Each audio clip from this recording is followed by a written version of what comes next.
Api di Bukit Menoreh. Cerita, Esa Mintarja. Audiobook, novel silat. Bab 436. Wajah Ki Manca menjadi tegang. Dipandanginya orang itu dengan tajamnya. Kemudian katanya, soalnya bukan sekedar harta benda itu saja. Tetapi mereka telah menghina aku dan merendahkan derajatku. Mereka telah membuat istri dan anak-anakku ketakutan, sehingga mereka selalu dibayangi oleh kengerian. Tetapi apa yang mereka lakukan itu merupakan tindakan yang langka kita jumpai.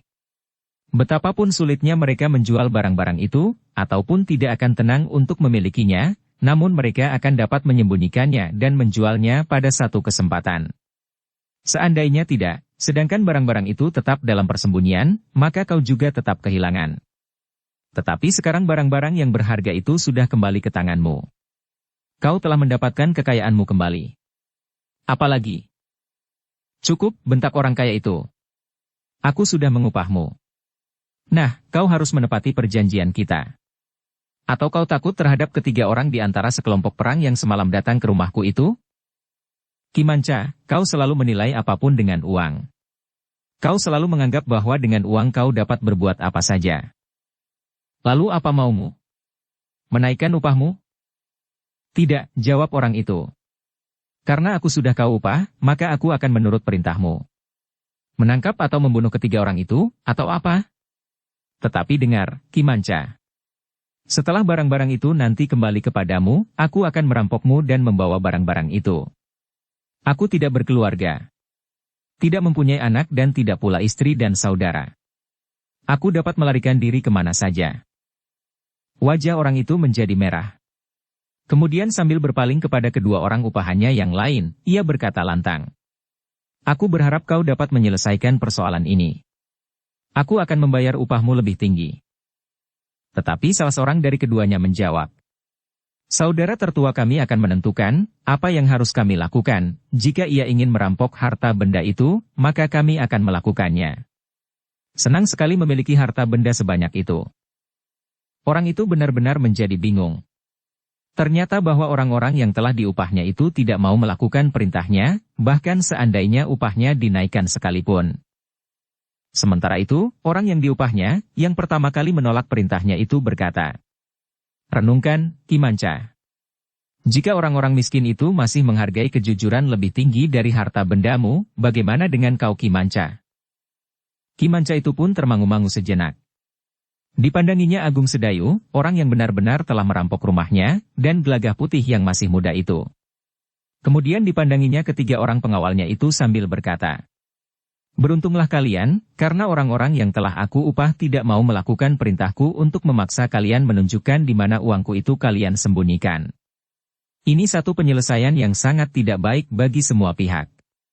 Apapun alasannya, setiap kejahatan harus dihukum persoalannya bukan terletak pada kemiskinan dan kekayaan.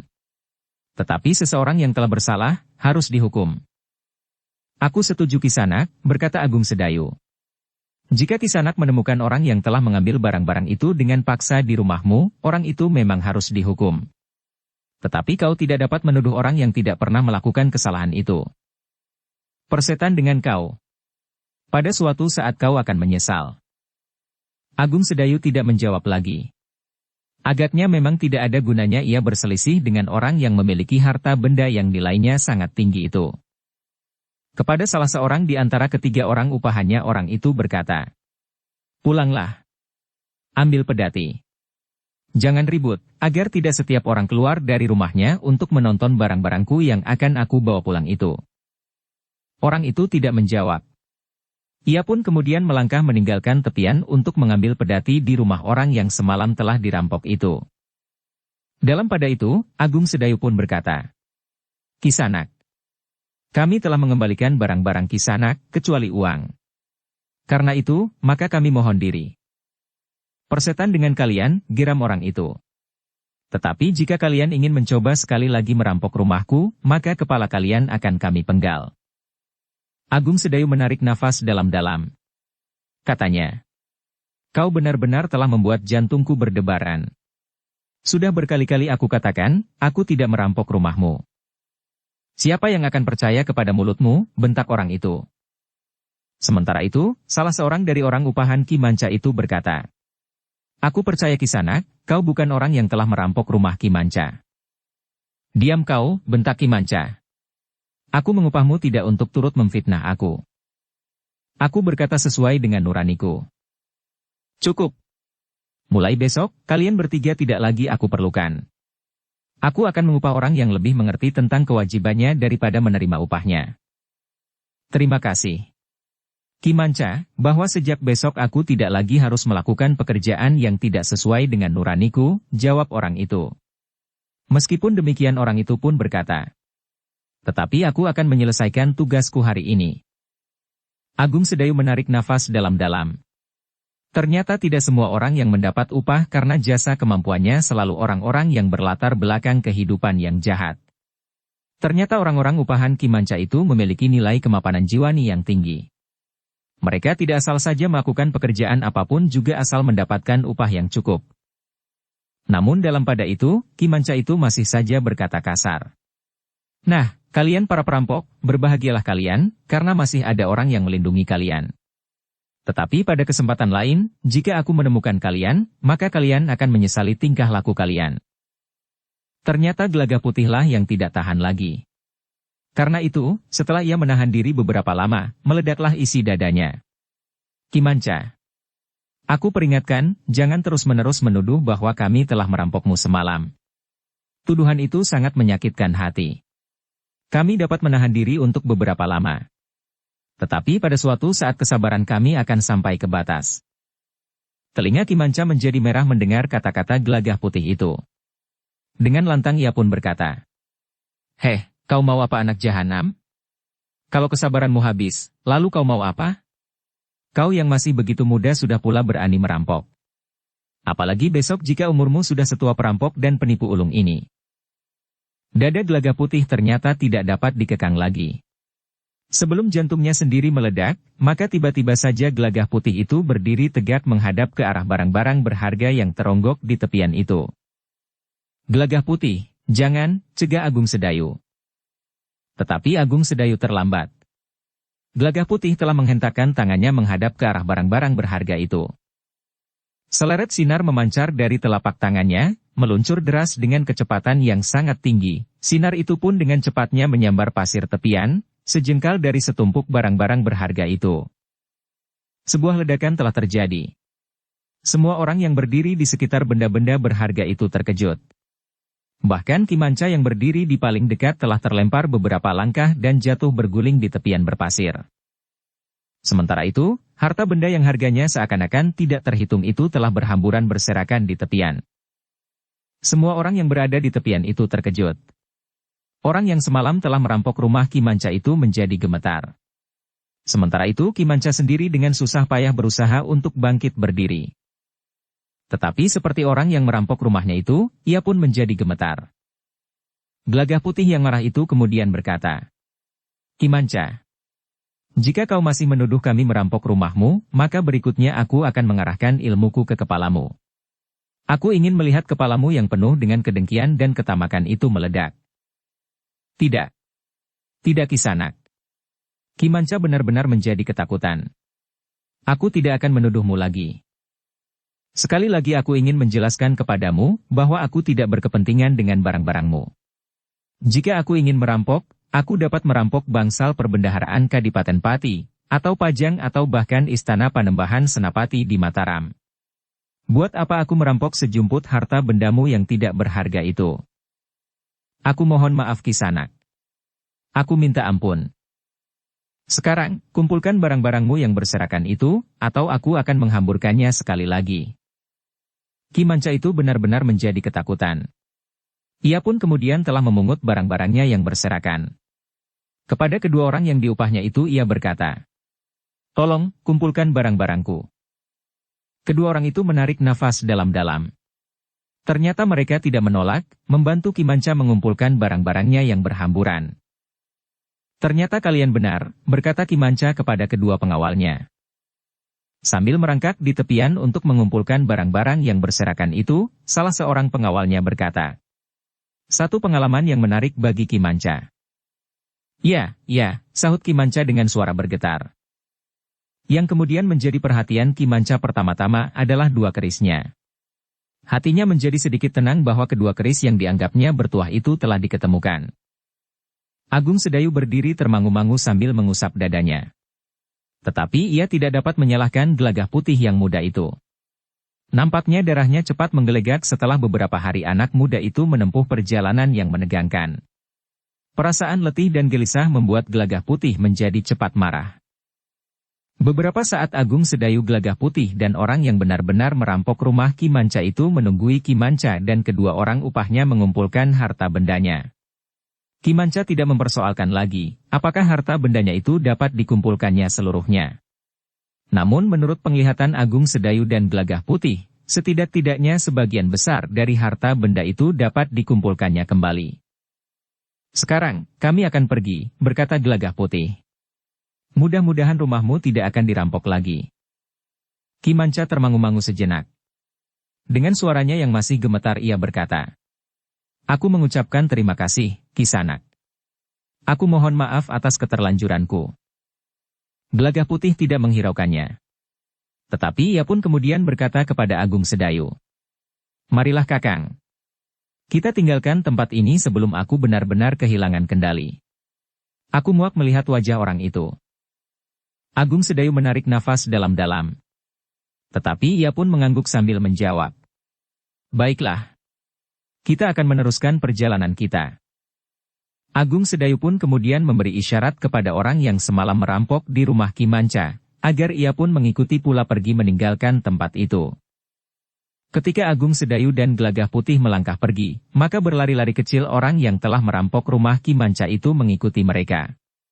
Orang itu menjadi semakin kagum terhadap kedua orang yang tidak dikenalnya itu. Ketika ia berselisih dengan orang-orang itu, ia sudah mengaguminya. Serangan-serangannya sama sekali tidak menyakiti orang itu. Tanpa membalas sama sekali, orang itu sudah mengalahkannya. Kemudian baru saja ia melihat seorang yang lain, yang masih muda itu, telah menghamburkan benda-benda berharga milik Ki Manca itu tanpa menyentuhnya. Untunglah bukan kepala Ki Manca yang telah diserang dengan ilmunya yang mengerikan itu. Ketika mereka sudah berada di atas tanggul, mereka melihat sebuah pedati yang merangkak di kejauhan melalui jalan bulak yang panjang. "Pulanglah," berkata Agung Sedayu. "Sebenarnya aku ingin kalian memiliki uang itu atas dasar keikhlasan pemiliknya. Tetapi yang terjadi justru berbeda. Tetapi biarlah. Aku kira kalian dapat mempergunakan uang itu. Tetapi ingat, yang kau lakukan ini adalah yang terakhir.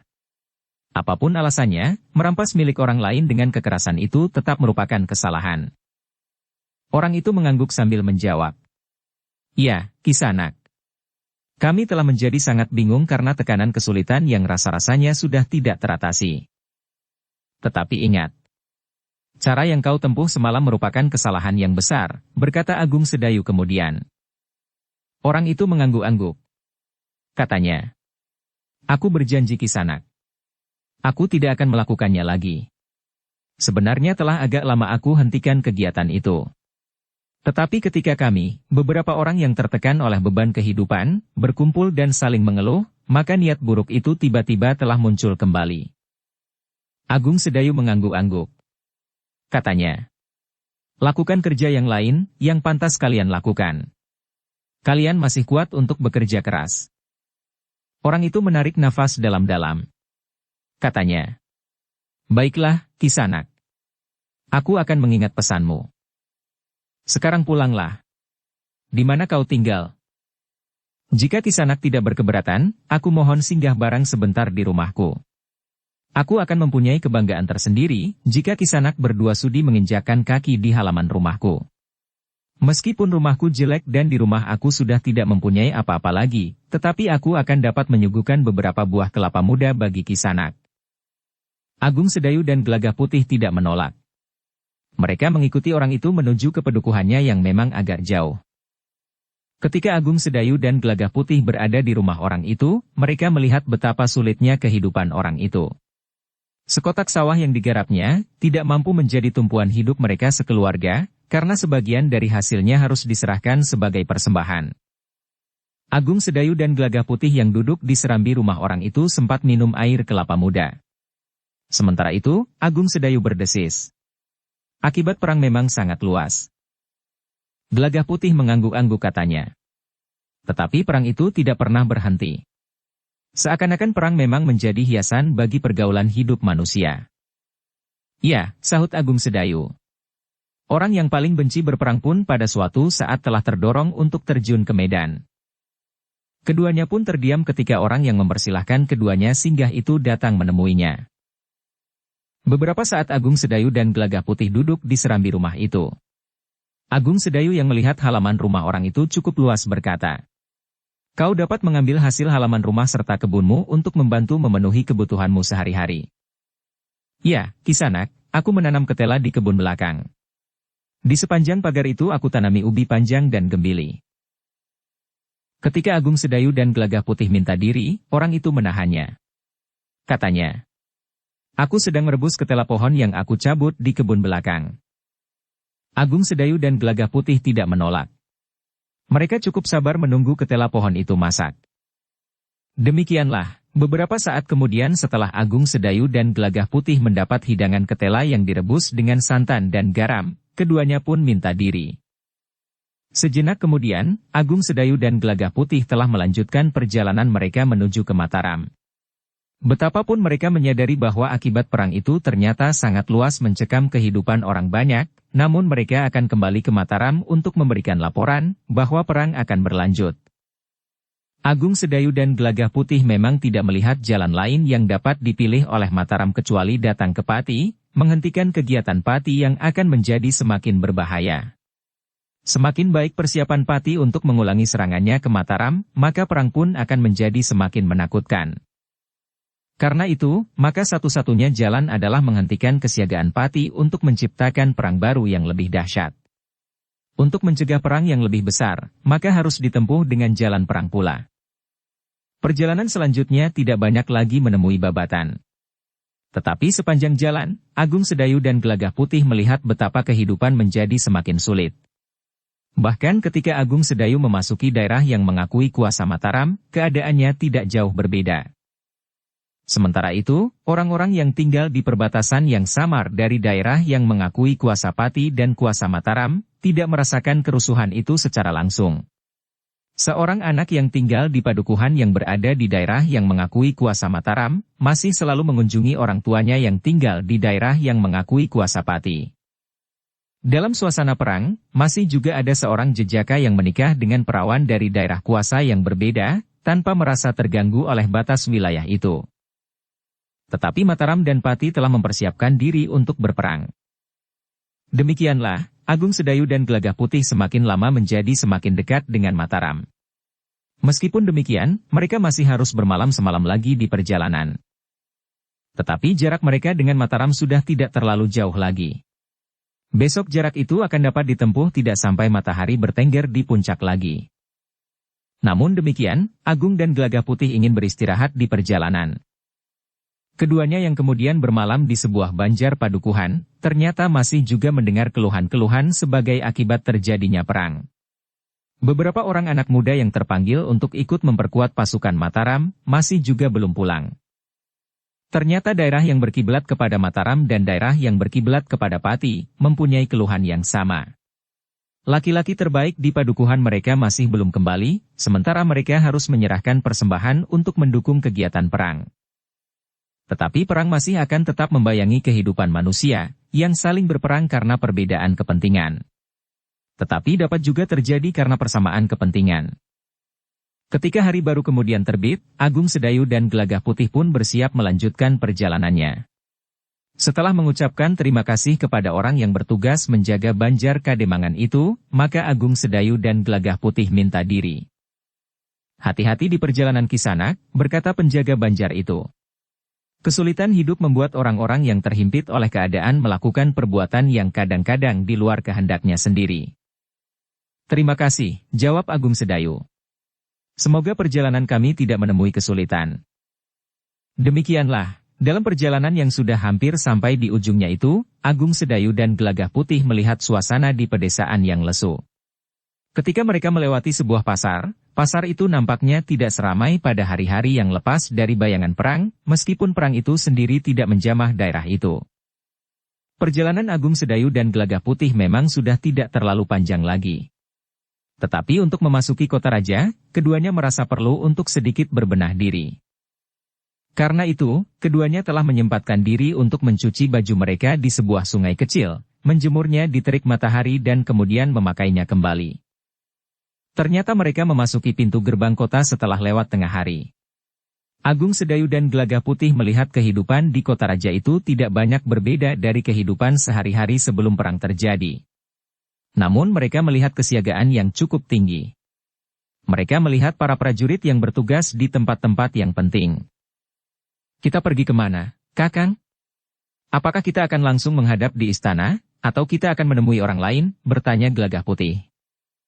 Kita pergi ke Kepatihan, jawab Agung Sedayu. Kita akan menghadap Ki Patih Mandaraka. Gelagah Putih mengangguk-angguk. Katanya, bagaimana dengan Ki Tumenggung Wirayuda? Bukankah kita berangkat dari Kepatihan? Gelagah Putih mengangguk-angguk.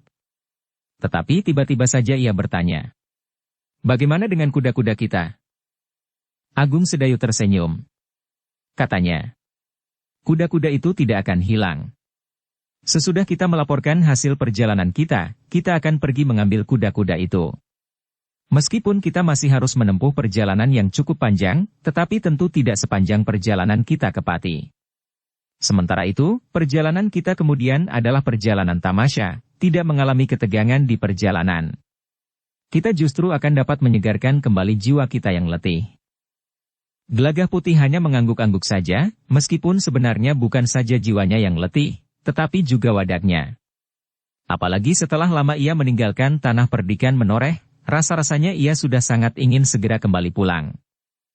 Kalau saja kita langsung kembali ke Mataram lewat Jati Anom sebagaimana saat kita berangkat, berkata Gelagah Putih di dalam hatinya. Tetapi sejak mereka keluar dari Pati, mereka sudah menempuh jalan yang lain. Bukan jalan yang mereka lalui di saat mereka berangkat. Sehingga karena itu, mereka tidak lagi melewati Jati Anom. Seandainya mereka akan singgah, mereka juga harus menempuh jalan panjang. Sementara itu Agung Sedayu ingin segera memberikan laporan ke Mataram. Seperti yang mereka rencanakan, mereka berdua pun langsung pergi ke Kepatihan untuk menghadap Ki Patih Mandaraka. Jika Ki Patih menghadap Panembahan Senapati hari ini, mudah-mudahan Ki Patih sudah pulang, desis Gelagah Putih. Seandainya belum, kita dapat menunggu. Bahkan kita akan mendapat kesempatan untuk beristirahat lebih dahulu. Gelagah Putih mengangguk-angguk. Namun tiba-tiba saja Gelagah Putih itu bertanya. Kakang, mumpung kita masih belum masuk ke halaman Kepatihan, apakah kita dapat singgah sebentar? Singgah di mana? Bertanya Agung Sedayu. Jika kita harus menunggu Ki Patih, perut kita sudah tenang. Kita pun tidak merasa haus lagi. Agung Sedayu tersenyum. Katanya. Baiklah. Kita singgah sebentar. Gelagah Putih tertawa pendek. Katanya.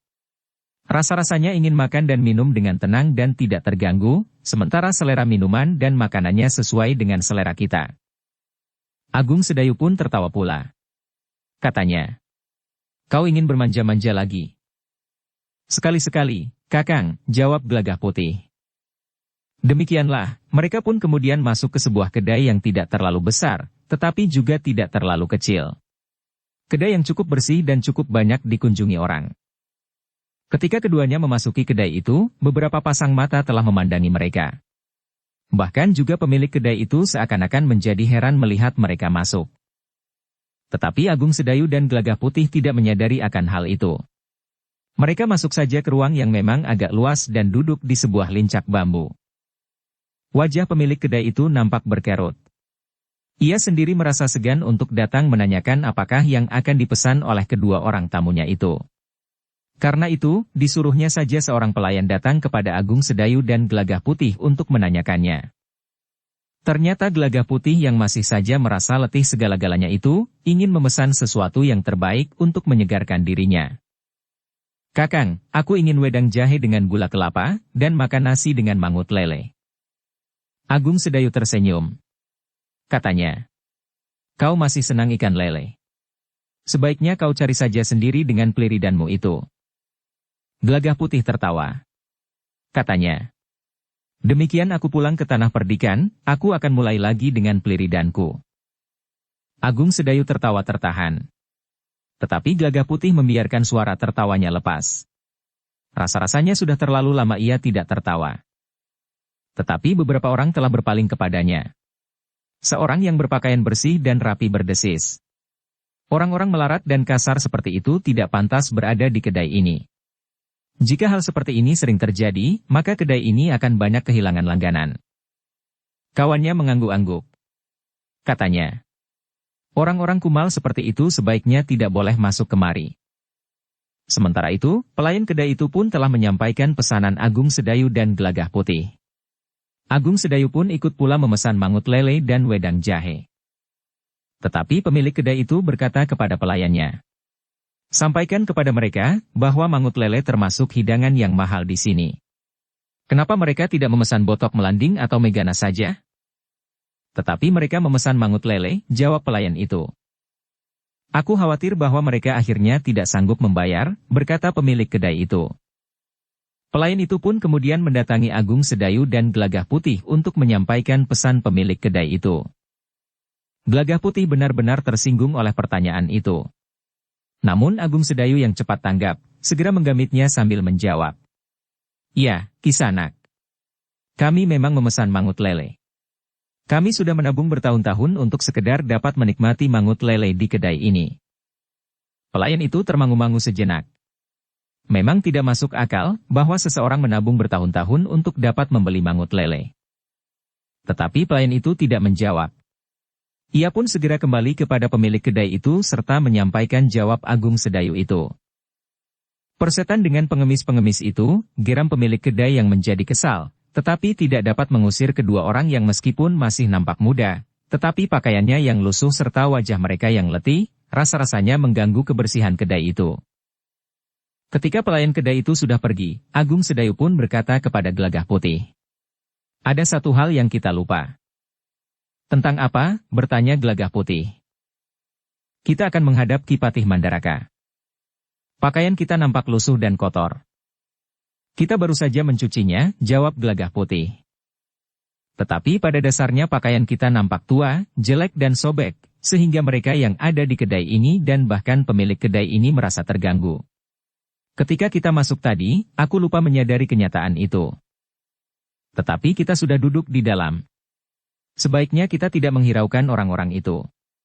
Kita memesan minuman dan makan. Kemudian kita membayarnya. Agung Sedayu tersenyum. Gelagah Putih tidak bersedia diajaknya untuk pindah ke tempat yang lebih tersisih. Karena itu, Agung Sedayu hanya dapat tersenyum saja. Dalam pada itu, dua orang yang telah selesai makan dan minum dengan tergesa-gesa meninggalkan kedai itu. Keduanya masih sempat berpaling memandang Agung Sedayu dan Gelagah Putih. Sedangkan 4 orang yang duduk dekat Agung Sedayu dan Gelagah Putih sempat beringsut menjauh. Gelagah Putih yang kemudian menyadari sikap orang-orang yang ada di kedai itu sama sekali tidak memedulikannya. Ia justru bersikap semakin kasar. Digapainya sepotong sagon kelapa. Namun sagon itu hanya dimakannya separohnya. Yang separuh lagi dilemparkannya saja lewat pintu yang terbuka.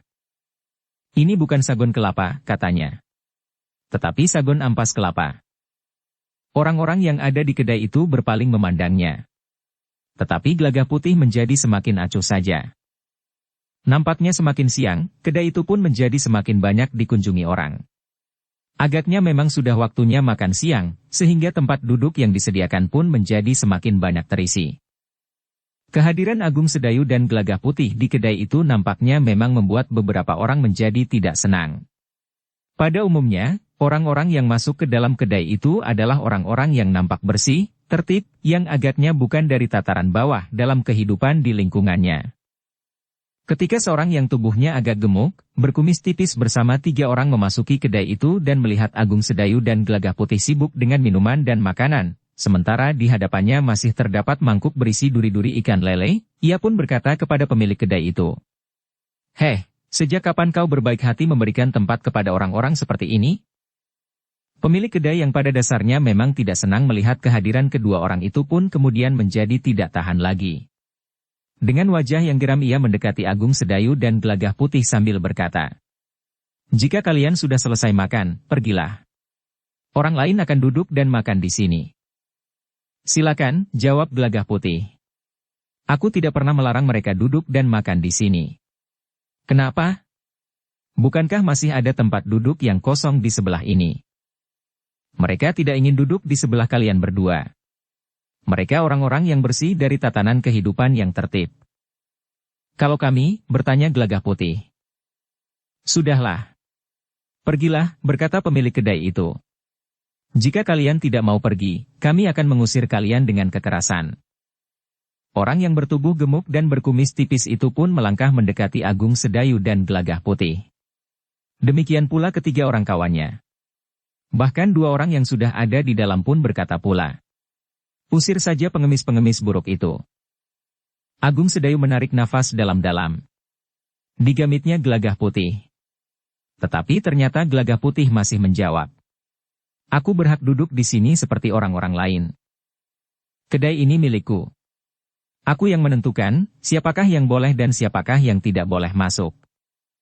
Tetapi kau tidak melarang kami masuk. Kau hanya menunjukkan kecemasan bahwa kami tidak akan dapat membayar harga makan dan minuman yang kau hidangkan. Sekarang aku bersikap lain. Kalian harus pergi, berkata pemilik kedai itu. Oh, jadi inikah sifat watak orang-orang Mataram yang memandang nilai-nilai sekedar dari wujud lahiriahnya saja, berkata Gelagah Putih kemudian. Nampak wajah-wajah yang berkerut di sekitarnya. Sementara Gelagah Putih berkata pula.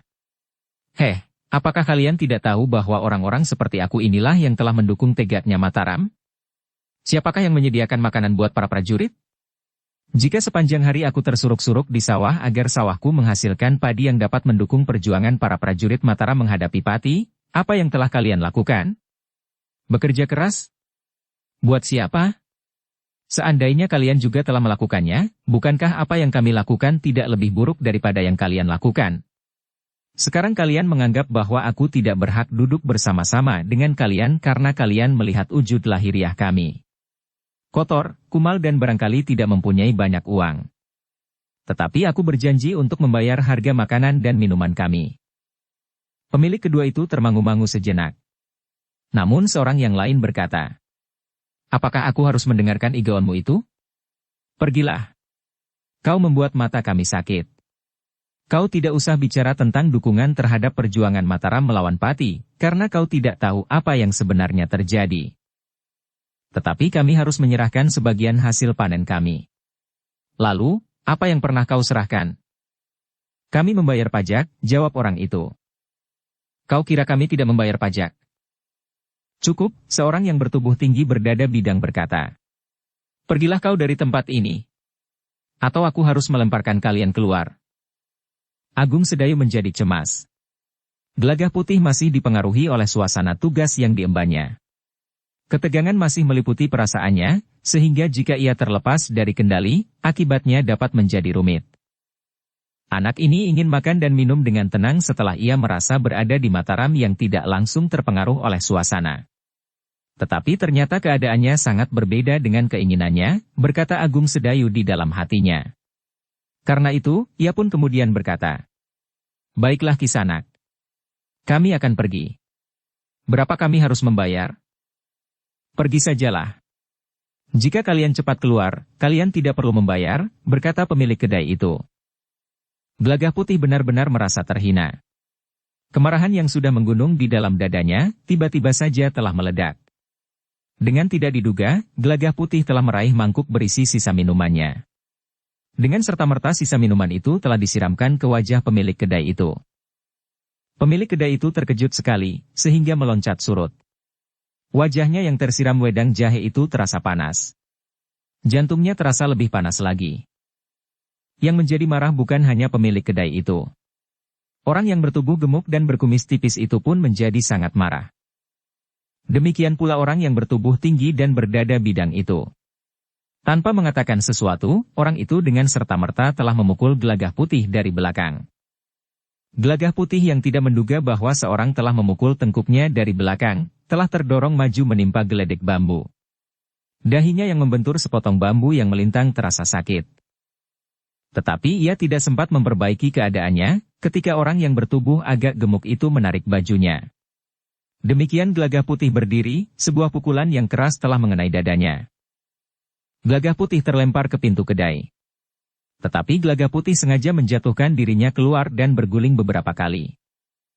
Orang yang bertubuh gemuk dan berkumis tipis, orang yang berubuh tinggi berdada bidang dan pemilik kedai itu pun segera memburunya.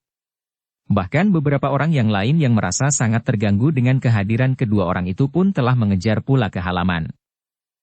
Namun Gelagah Putih yang sempat mengambil jarak itu tidak lagi membiarkan dirinya menjadi sasaran serangan-serangan yang datang beruntun. Ketika orang yang berubuh gemuk dan berkumis tipis itu mendekat, sebelum tangannya sempat terayun, Gelagah Putih telah meloncat tinggi-tinggi. Kakinya tiba-tiba saja bergerak dengan derasnya, menyambar dagu orang itu. Terdengar orang gemuk itu mengaduh. Kepalanya bagaikan berputar ke samping. Dengan derasnya orang itu terbanting jatuh. Tetapi sementara itu, orang yang bertubuh tinggi dan berdada bidang itu telah menyerang Gelagah Putih pula. Tetapi ternyata bahwa dengan satu putaran, kaki Gelagah Putih terayun mendatar menyambar dada.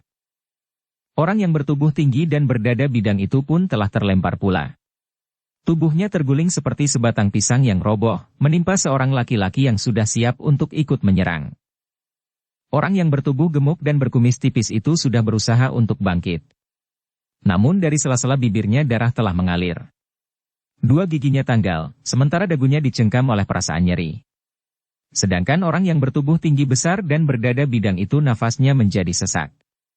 Dadanya seakan-akan telah dihimpit oleh sebongkah batu yang besar. Tetapi pada saat itu, beberapa orang telah menyerangnya pula. Demikian pula pemilik kedai yang marah itu.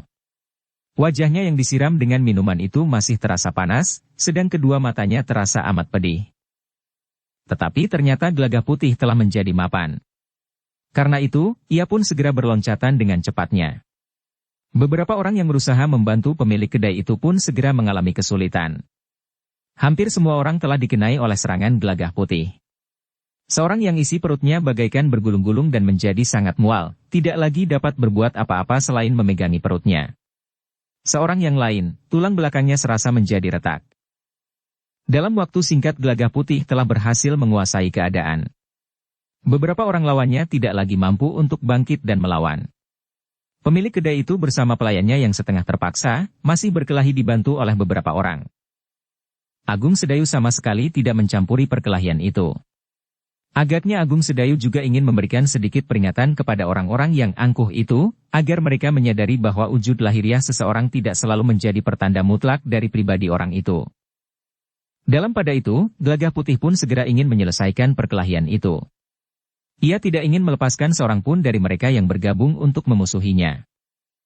Namun dalam pada itu, seseorang tiba-tiba saja berteriak. Sekelompok prajurit. Tiba-tiba saja perkelahian itu pun terhenti. Gelagah Putih telah meloncat mengambil jarak. Sementara lawan-lawannya yang sudah tidak berpengharapan merasa bersyukur. Mereka dapat memberikan laporan kepada para prajurit tentang seorang yang sedang mengamuk itu. Ternyata yang lewat bukan sekedar sekelompok prajurit berkuda. Di antara mereka terdapat Ki Patih Mandaraka yang baru pulang dari istana. Beberapa orang prajurit pengawalnya telah mengikutinya. 2 orang di depan, yang 3 orang di belakang. Demikian ketika kedua orang pengawal Ki Patih itu sampai di depan kedai itu, pemilik kedai itu pun berkata lantang. 2 orang telah mengamuk di kedai ini. Kedua orang prajurit berkuda itu berhenti. Mereka memang melihat beberapa orang terbaring dalam keadaan luka. Siapa yang sedang mengamuk? Bertanya Ki Patih yang telah sampai di depan kedai itu pula. Beberapa orang berdiri termangu-mangu. Di jarak yang agak jauh, banyak orang yang menyaksikan peristiwa itu. Tetapi mereka tidak berani lebih mendekat. Pemilik kedai itu pun segera menunjuk kepada Gelagah Putih yang berdiri termangu-mangu. Dengan lantang pemilik kedai itu berkata, anak itu telah merusak ketenangan di dalam kedaiku. Bukan hanya Gelagah Putih yang menjadi berdebar-debar, tetapi juga Agung Sedayu. Seandainya sempat, Agung Sedayu lebih baik menyembunyikan diri. Tetapi Ki Patih telah melihat Agung Sedayu dan Gelagah Putih di antara orang-orang yang berada di depan kedai itu. Bahkan pemilik kedai itu telah menunjuk Gelagah Putih dan menyebutnya sedang mengamuk. Ki Patih termangu-mangu sejenak. Namun kemudian Agung Sedayu telah mendekati Gelagah Putih dan berbisik. Marilah. Kita harus menghadap. Gelagah Putih tidak menjawab. Keduanya pun kemudian melangkah mendekati Ki Patih Mandaraka. Dua orang pengawal yang berada di belakang Ki Patih telah menggerakkan kendali kudanya untuk memotong langkah Agung Sedayu dan Gelagah Putih. Tetapi seorang kawannya yang telah mengenal Agung Sedayu dan Gelagah Putih berkata, "Biarkan saja." Kedua orang prajurit itu menjadi heran. Apalagi ketika mereka melihat kedua orang prajurit yang berada di depan juga berdiam diri dekat Ki Patih Mandaraka. "Bukankah kalian sedang bertugas?" bertanya Ki Patih. Agung Sedayu dan Gelagah Putih mengangguk hormat. Dengan nada rendah Agung Sedayu menjawab, "Kami baru saja pulang, Ki Patih. Kami singgah di kedai itu sebelum kami menghadap di Kepatihan. Namun ternyata telah terjadi persoalan di sini." Gelagah Putih yang masih letih dan tegang dalam tugasnya, harus menghadapi sikap angkuh dari beberapa orang yang merasa dirinya orang-orang dari tataran yang lebih tinggi. Ki Patih justru tertawa. Ia melihat pakaian Agung Sedayu dan Gelagah Putih yang kumal dan lusuh. Di masa mudanya, Ki Patih Mandaraka yang dipanggil Ki Juru Martani itu juga pernah menjadi pengembara, menyusuri tempat-tempat yang rumpil, lereng-lereng pegunungan dan menyusuri sungai yang panjang, dengan mengenakan pakaian sebagaimana dipakai oleh Agung Sedayu dan Gelagah Putih itu. Orang-orang yang ada di halaman kedai itu menjadi tegang. Para prajurit itu tidak berbuat sesuatu. Bahkan Ki Patih Mandaraka sendiri sama sekali tidak berbuat apa-apa atas kedua orang itu. Orang-orang yang telah berkelahi melawan Gelagah Putih itu menjadi semakin tegang ketika Ki Mandaraka justru turun dari kudanya dan berkata, "Aku juga tertarik untuk singgah di kedai ini." Pemilik kedai, pelayan-pelayan dan bahkan orang-orang yang berkerumun itu menjadi bingung. Mereka tidak tahu apa yang sebaiknya mereka lakukan. Sementara itu, Ki Patih Mandaraka tanpa menghiraukan orang-orang yang kebingungan itu berkata kepada Agung Sedayu dan Gelagah Putih, "Marilah. Kita masuk ke dalam." Agung Sedayu dan Gelagah Putih yang tidak tahu maksud Ki Patih Mandaraka, telah melangkah mengikutinya. Sambil berjalan Ki Patih berdesis, "Kalian telah diusir karena pakaian dan wujud kalian?" "Hampir seperti itu, Ki Patih," jawab Agung Sedayu. Ki Patih tertawa. Katanya, "Kita akan minum bersama-sama." Ketika Ki Patih itu sampai di depan pintu, ia pun kemudian berbalik menghadap ke halaman kedai itu sambil berkata, "Siapa yang tadi sedang berada di dalam kedai ini, silakan meneruskannya. Aku jangan menjadi hantu bagi kalian. Sekali-kali aku juga ingin duduk di dalam kedai seperti ini." Orang-orang itu menjadi bingung. Sementara pemilik kedai dan para pelayannya tidak tahu apa yang harus dilakukannya. Tetapi Ki Patih Mandaraka tidak menghiraukannya. Ia pun kemudian duduk di tengah-tengah kedai itu. Meskipun Ki Patih itu melihat geledek yang berguling dan lincak yang roboh, tetapi ia tidak menghiraukannya. Ki Patih itu pun kemudian telah minta para pengawalnya duduk pula di dalam kedai itu. Pemilik kedai itu menjadi bingung. Dengan jantung yang berdebaran, bersama para pelayanannya pemilik kedai itu membenahi perabot kedainya yang berserakan. "Beri kami minum," berkata Ki Patih yang duduk di sebelah Agung Sedayu dan Gelagah Putih. Sementara di lincak yang lain, duduk para pengawalnya. Dua orang di antara mereka yang belum mengenal Agung Sedayu dan Gelagah Putih menjadi bingung. Pemilik kedai itu menjadi sangat ketakutan ketika Ki Patih itu kemudian berkata kepadanya, "Kedua orang ini adalah sahabatku. Jika seseorang tidak menyinggung harga dirinya, ia tidak akan mengamuk. Jika terjadi perkelahian di sini, tentu ada orang yang telah menyinggung harga dirinya." Pemilik kedai itu menjadi gemetar. Katanya, "Kami mohon ampun. Kami tidak tahu bahwa keduanya adalah sahabat Ki Pauh." Ki Patih tersenyum. Katanya, "Bukan hanya kedua orang ini. Tetapi semua orang adalah sahabatku. Yang berpakaian bagus, rapi dan bersih.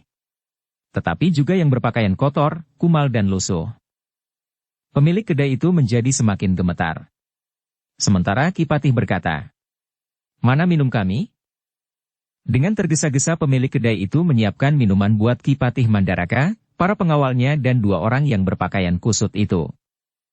Sementara itu, Ki Patih minta Gelagah Putih bercerita, kenapa ia marah kepada orang-orang di dalam kedai itu. Setiap kali terdengar Ki Patih tertawa. Sambil menepuk bahu Gelagah Putih ia berkata, Jika kau ingin sedikit bersabar, belajarlah kepada kakak sepupumu. Tetapi nampaknya kakakmu juga tidak mencegahmu tadi.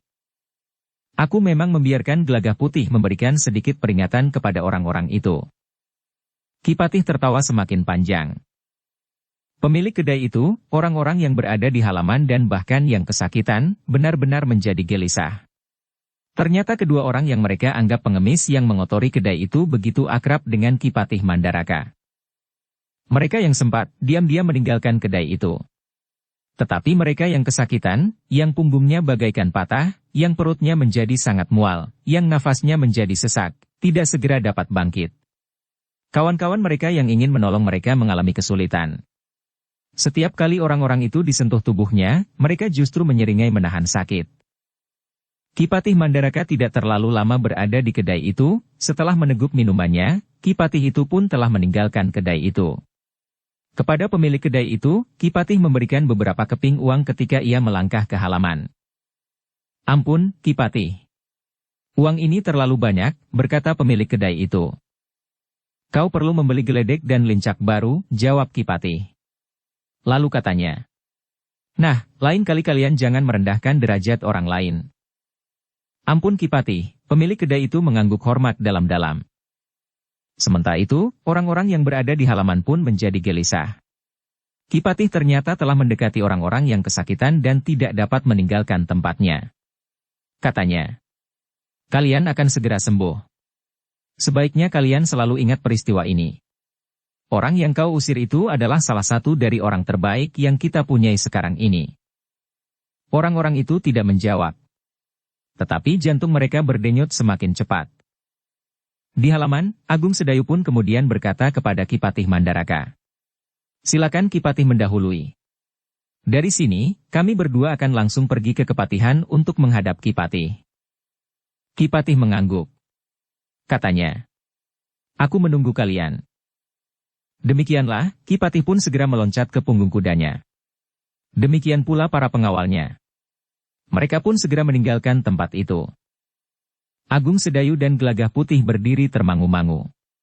Baru ketika Ki Patih dan para pengiringnya hilang di tikungan, Agung Sedayu dan Gelagah Putih bergeser dari tempatnya. Pemilik kedai, para pelayan dan orang-orang yang masih tinggal di halaman itu menjadi ketakutan. Tetapi nampaknya Gelagah Putih sudah dapat mengendalikan dirinya. Kepada pemilik kedai itu Agung Sedayu berkata, "Kami akan selalu ingat akan kedaimu ini. Suatu ketika kami akan datang lagi dengan pakaian kapang ranan." Wajah pemilik kedai itu menjadi semakin pucat. Tetapi Agung Sedayu pun tertawa sambil berkata, "Jangan cemas. Kami bukan pangeran. Kami adalah petani-petani yang bekerja keras untuk mendukung perjuangan Mataram mempertahankan keutuhan kesatuannya." Pemilik kedai itu benar-benar menjadi bingung. Sementara itu Agung Sedayu dan Gelagah Putih telah melangkah menyusuri jalan menuju ke Kepatihan. Orang-orang yang menonton peristiwa itu dari kejauhan baru berani keluar dari persembunyian mereka. Mereka bergegas mendekat dan melingkari pemilik kedai yang masih berdiri termangu-mangu. Bermacam-macam pertanyaan telah dilontarkan oleh orang-orang itu, berebutan. Namun justru karena itu, tidak ada pertanyaan yang sempat dijawab oleh pemilik kedai yang juga masih kebingungan itu. Tetapi justru orang yang dadanya menjadi sesak itu sempat berkata, "Ternyata mereka adalah orang-orang penting di Mataram. Mereka nampaknya sengaja melihat kehidupan rakyatnya." "Untunglah kepalamu tidak dipenggalnya," desis seorang yang berambut putih. "Keangkuhan kita kadang-kadang memang dapat menjerat leher kita sendiri." Satu-satu orang yang berkerumun itu pun pergi. Beberapa orang sempat membantu beberapa orang yang kesakitan masuk ke dalam kedai. Untuk beberapa lama pemilik kedai itu masih merenungi apa yang baru saja terjadi. Orang-orang yang sedang berada di dalam kedainya dan yang kemudian terlibat, akan dapat pergi meninggalkan kedai itu. Tetapi ia sendiri terikat pada kedainya, sehingga jika kedua orang itu masih memperpanjang persoalan, maka pertama-tama yang akan menjadi sasaran adalah dirinya. "Tetapi agaknya mereka bukan pendendam," berkata pemilik kedai itu kepada diri sendiri. Meskipun demikian, pemilik itu menjadi selalu gelisah. Kedua orang yang berpakaian kusut dan kotor itu akan datang dengan pakaian kebesaran bersama beberapa orang prajurit pengawal mereka untuk menghancurkan kedainya dan membunuhnya dan menyurupkan tubuhnya di bawah reruntuhan kedainya itu. kemudian membakarnya. Dan hilanglah jejak kematiannya. Orang itu akan dapat menghindar dari tanggung jawab, karena yang terjadi itu dapat dianggap sebagai satu kecelakaan. Kedai yang terbakar bersama pemiliknya. Tetapi sebenarnya lah bahwa Agung Sedayu dan Gelagah Putih sudah melupakan peristiwa di kedai itu. Mereka sudah berada di depan regol kepatihan. Yang bertugas di pintu regol melihat dua orang yang berpakaian kotor dan kumal mendekati regol depan, segera menghentikan mereka. Namun prajurit itu kemudian tersenyum sambil berdesis. "Dari mana saja kau, Ki Lurah?" Agung Sedayu pun tersenyum. Katanya, "Dari meronda seputar kepatihan." Prajurit itu tertawa. Bahkan kemudian prajurit yang juga sudah mengenal Gelagah Putih itu berkata, "Kau ikut kemana saja kakakmu pergi?" "Aku juga ingin menjadi lurah prajurit," jawab Gelagah Putih sambil tersenyum. Prajurit itu tertawa semakin keras. Namun tiba-tiba suara tertawanya berhenti. Katanya, "Aku sedang bertugas sekarang. Masuklah."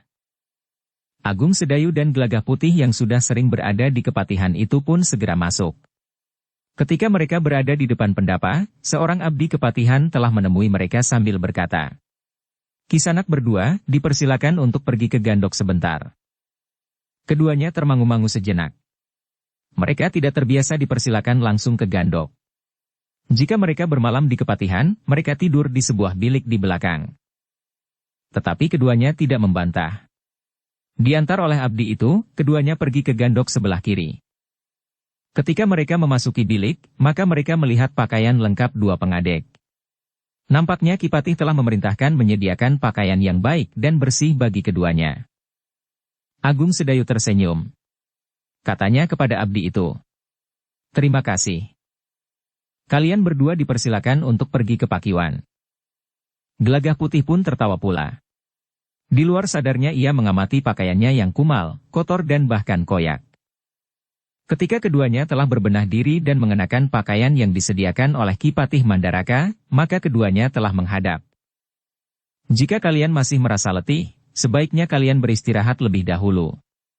Nanti kita masih mempunyai waktu panjang untuk berbincang-bincang," berkata Ki Patih. "Kami sudah cukup beristirahat, Ki Patih," sahut Agung Sedayu. Tetapi baru saja Gelagah Putih berkelahi di kedai itu.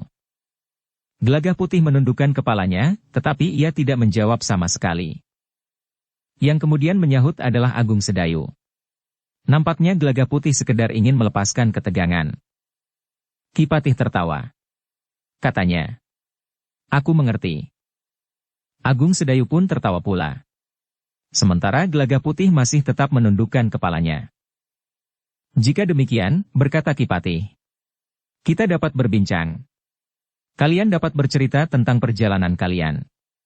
Meskipun demikian, aku ingin minta kalian besok menghadap langsung Panembahan Senapati." Agung Sedayu bergeser setapak. Namun kemudian ia pun telah menceritakan perjalanannya, meskipun baru dalam garis besarnya saja. Ki Patih Mandaraka mendengarkan laporan Agung Sedayu dengan bersungguh-sungguh. Ki Patih itu pun dapat menggambarkan apa yang sedang bergerak di Pati. Sambil mengangguk-angguk Ki Patih itu pun kemudian berdesis. "Gerak itu harus dihentikan." "Ya, Ki Patih," desis Agung Sedayu.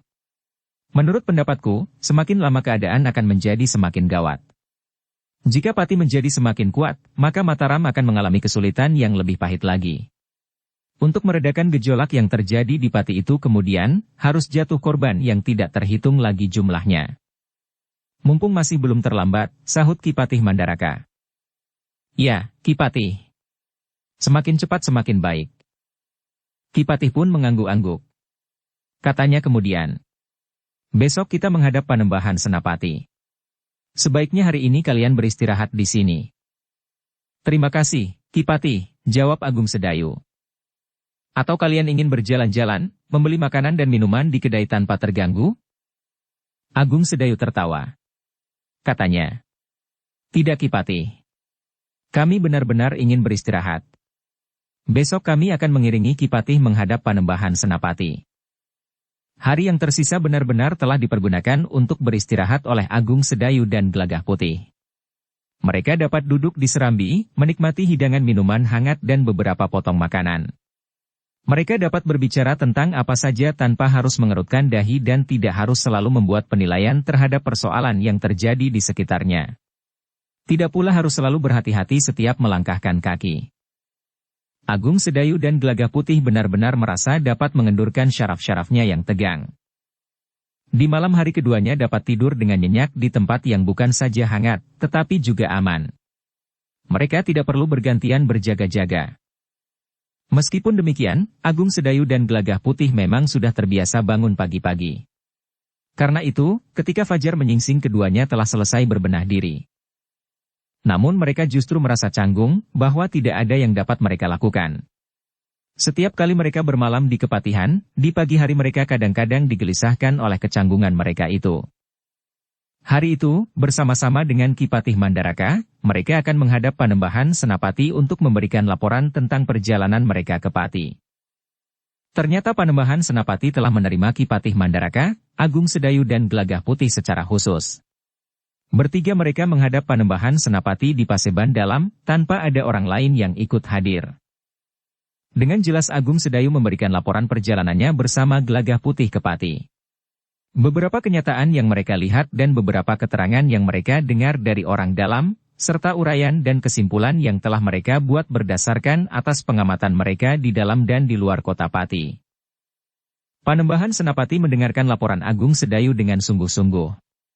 Wajah Panembahan Senapati itu sekali-sekali nampak berkerut, nampaknya beberapa sentuhan telah menggamit hatinya. Demikian Agung Sedayu selesai memberikan laporannya, Panembahan Senapati itu pun mengangguk-angguk. Ia memang tidak cepat mengambil kesimpulan dan menjatuhkan perintah. Tetapi dengan hati-hati Panembahan Senapati itu membicarakannya dengan Ki Patih Mandaraka. Namun Panembahan Senapati itu pun kemudian bertanya kepada Agung Sedayu. Apakah menurut pendapatmu, Pati akan dapat mengumpulkan kekuatan melampaui kekuatannya ketika pasukan Pati itu berada di Prambanan? Dari sisi jumlahnya, mungkin sekali Panembahan, jawab Agung Sedayu. Tetapi orang-orang yang sempat dikumpulkan oleh Pati sebagian besar adalah orang-orang baru. Namun justru karena itu, jika terjadi benturan kematian akan menjadi semakin banyak. Jika orang-orang baru itu sempat disiapkan dengan baik, Mataram pun akan memberikan korban yang cukup banyak pula, desis Ki Patih Mandaraka. Panembahan Senapati mengangguk-angguk. Katanya kemudian, kita harus membuat pertimbangan dari beberapa segi. Ya Panembahan. Kita memang harus berhati-hati mengambil sikap. Panembahan Senapati menarik nafas dalam-dalam. Ternyata bahwa perang masih harus terjadi. Korban harus diserahkan untuk menghindari korban yang lebih banyak. Aku akan membicarakan dalam pertempuran yang lebih luas, Paman. Aku akan memanggil para pangeran, para panglima dan senapati terpenting untuk mengambil keputusan. Silahkan Panembahan. Segala langkah memang harus diperhitungkan baik-baik. Aku mengucapkan terima kasih, Agung Sedayu dan Gelagah Putih. Keterangan kalian akan menjadi patokan langkah-langkah penting yang akan kita ambil, berkata Panembahan Senapati. Lalu katanya kepada Ki Patih Mandaraka. Aku mohon Paman dapat memberikan pertimbangan-pertimbangan dalam pertemuan yang akan segera aku selenggarakan. Baiklah Panembahan. Kita memang harus bergerak cepat, sebelum kekuatan Pati menjadi semakin teratur, jawab Ki Patih. Demikianlah. Agung Sedayu dan Gelagah Putih sudah diperkenankan mundur dari Paseban Dalam bersama Ki Patih Mandaraka. Namun ternyata bahwa Agung Sedayu dan Gelagah Putih masih belum dapat melepaskan diri dari tugas-tugasnya.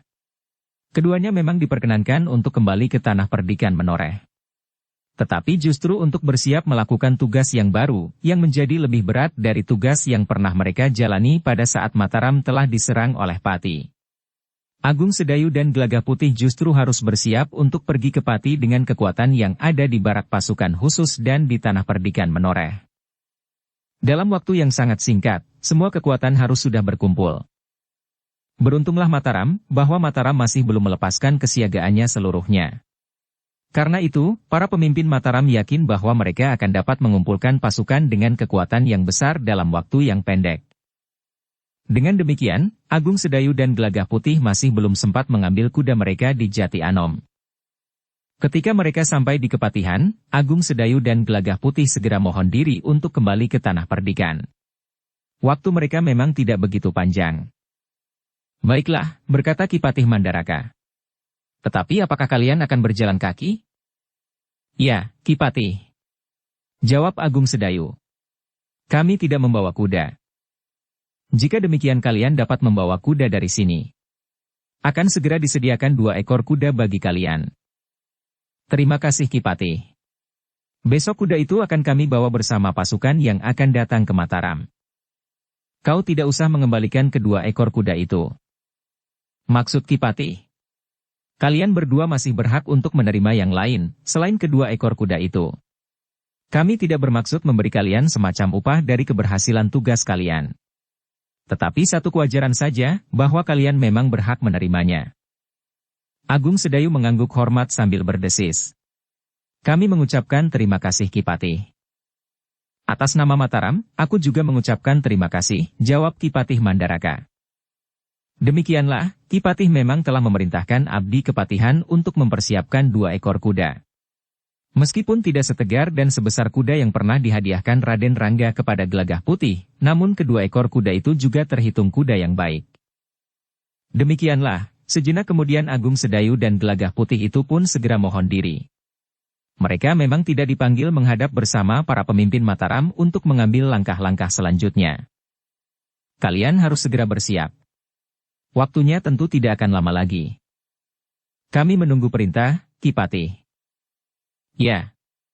Perintah akan segera menyusul. Tetapi tentu dalam waktu yang dekat. Demikianlah, beberapa saat kemudian Agung Sedayu dan Gelagah Putih telah berpacu di atas kudanya. Sinar matahari terasa semakin menyengat tubuh. Keringat pun dengan cepat telah membasahi pakaian mereka. Sementara debu berhamburan dan melekat pada pakaian mereka yang basah.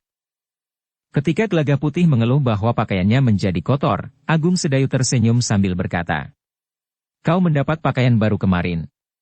Jika kau masih mengenakan pakaianmu yang lama, maka kau justru tidak akan mengeluh bahwa pakaianmu kotor karena debu." Gelagah Putih mengerutkan keningnya. Namun ia pun kemudian tertawa pula. Katanya, "Pakaianku yang kemarin sudah tidak akan dapat bertambah kotor lagi." Agung Sedayu tertawa berkepanjangan. Demikianlah, di bawah terik matahari keduanya berpacu menuju ke penyeberangan Kali Praga. Mereka memang tidak melihat suasana perang di sepanjang jalan yang mereka lewati.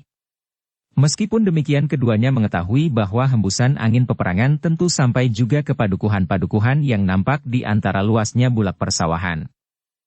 Setidak-tidaknya mereka harus ikut membantu menyediakan bahan pangan bagi para prajurit. Sambil berpacu Agung Sedayu dan Gelagah Putih sempat membayangkan perjalanan pasukan Mataram yang akan menyusul ke Pati.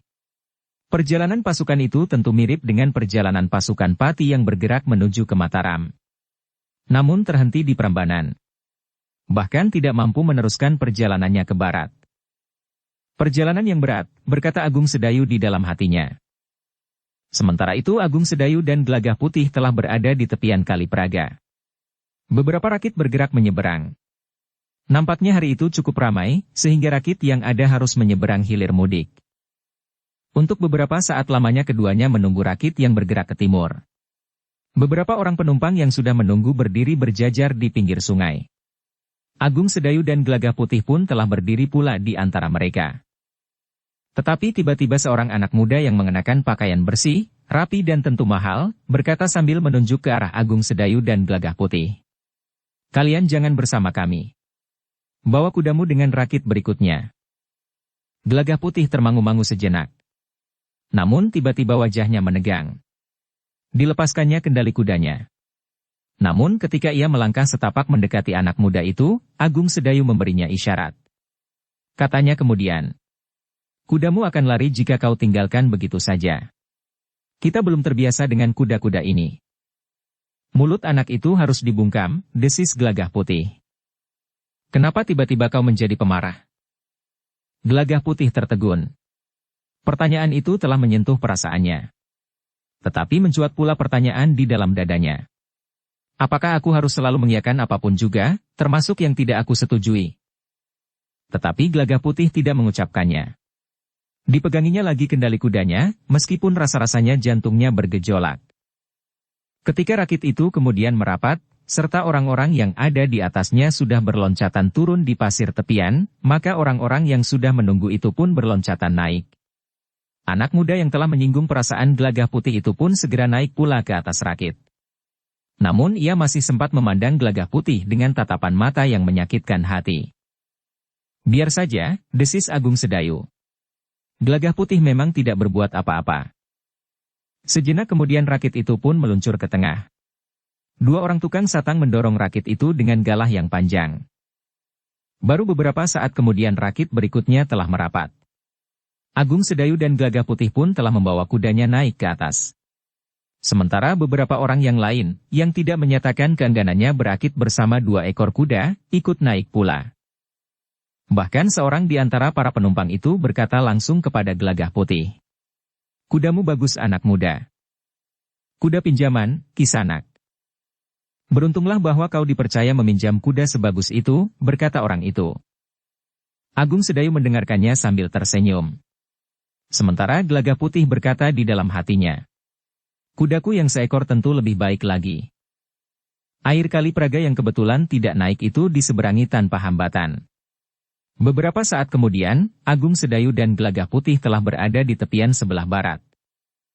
Gelagah Putih yang sudah melupakan sikap anak muda yang berpakaian bagus dan mahal itu, harus menahan diri lagi ketika ia bersiap untuk meloncat naik ke punggung kudanya. Anak muda yang naik rakit lebih dahulu itu memandanginya saja dengan sorot mata menantang. Gelagah Putih yang masih muda itu ternyata sangat sulit mengendalikan dirinya. Di luar pengetahuan Agung Sedayu, ketika ia melihat anak muda itu memandanginya dengan membelalakan matanya, Gelagah Putih justru telah menjulurkan lidahnya. Adalah di luar dugaan Gelagah Putih bahwa anak muda itu menjadi sangat marah. Dengan lantang anak muda itu berteriak, "Heh, turun kau tikus buruk." Gelagah Putih justru terkejut melihat sikap anak muda itu. Ia mengira bahwa anak muda itu tidak akan berteriak-teriak seperti itu, sehingga beberapa orang yang baru saja turun dari rakit serta mereka yang berdiri di sisi barat menunggu rakit yang akan membawa mereka menyeberang, telah berpaling ke arahnya. Agung Sedayu juga terkejut. Dengan serta-merta ia bertanya kepada Gelagah Putih. "Kenapa?" "Entahlah," jawab Gelagah Putih. "Sejak tadi aku berada di belakang Kakang. Aku tidak berbuat apa-apa." Tetapi anak muda itu telah berlari mendekatinya. Gelagah Putih itu pun telah meloncat turun pula tanpa menunggu isyarat Agung Sedayu. Jika anak itu menyerangnya, maka ia akan membuatnya jera. Tetapi sebelum anak muda itu mendekati Gelagah Putih, 3 orang laki-laki mengejarnya dan memegangi lengannya. "Lepaskan! Lepaskan! Aku akan membunuh keparat itu. Ia tentu petugas sandi dari Pati." "Jangan! Jangan begitu," berkata salah seorang dari ketiga orang laki-laki yang memeganginya. Anak muda itu meronta, sementara Gelagah Putih telah berdiri tegak menunggunya. "Gelagah Putih," berkata Agung Sedayu. "Tentu ada sesuatu yang tidak beres dengan anak muda itu." Gelagah Putih tidak menjawab. Agung Sedayu pun kemudian menyerahkan kudanya kepada Gelagah Putih sambil berkata, "Pegangi kuda itu. Aku akan berbicara dengan mereka. Bukan kau." Gelagah Putih tidak menjawab. Tetapi ia pun kemudian telah memegangi kendali kuda Agung Sedayu, sementara Agung Sedayu berjalan mendekati mereka. Anak muda itu masih meronta-ronta. Bahkan sambil berteriak-teriak dengan keras. "Aku bunuh kau pengecut! Aku bunuh kau!" Agung Sedayu berhenti beberapa langkah daripadanya. Sementara ketiga orang laki-laki itu masih saja memeganginya dengan eratnya. Seorang di antara mereka berusaha menenangkan anak muda yang meronta-ronta itu. Selain ketiga orang laki-laki yang memeganginya itu, seorang laki-laki yang lain yang sudah lebih tua melangkah mendekati Agung Sedayu. "Maafkan cucuku, Kisanak." Agung Sedayu menarik nafas panjang. "Dahulu cucuku tidak bertabiat seperti itu. Tetapi ketika ia pulang dari Prambanan, perangainya telah berubah." "Prambanan?" bertanya Agung Sedayu. "Ya. Di Prambanan telah terjadi perang besar antara Mataram dan Pati. Cucuku berada di antara pasukan Mataram. Ternyata secara jiwani ia tidak siap berada di pertempuran yang garang itu, sehingga setiap kali ia menjadi marah, kecewa, atau gelisah, sikapnya menjadi kasar seperti ini. Agung Sedayu mendengar keterangan orang tua itu dengan dada yang berdebar-debar. Perang yang terjadi di Prambanan itu masih belum dapat dilupakannya. Gelagah Putih berdiri termangu-mangu. Sementara itu anak muda itu masih meronta-ronta sambil berteriak-teriak. Perhatian semua orang yang berada di tepian itu telah tertarik oleh teriakan-teriakan anak muda itu. Sementara orang yang memeganginya itu berusaha untuk menenangkannya. "Tangkap orang itu!" "Ia tentu petugas sandi dari Pati," teriak anak muda itu. "Tidak. Tidak, Ngger. Anak muda itu bukan petugas sandi." Tetapi anak muda itu masih tidak mau diam. Orang yang berambut putih itu pun kemudian berkata kepada Agung Sedayu, "Tolong Kisanak. Aku mohon Kisanak meninggalkan tempat ini. Bukan apa-apa. Aku hanya mohon pertolongan agar cucuku itu dapat menjadi tenang." "Baik, baik, Kisanak," jawab Agung Sedayu. "Kami akan pergi." Demikianlah, Agung Sedayu pun kemudian telah mengajak Gelagah Putih untuk pergi.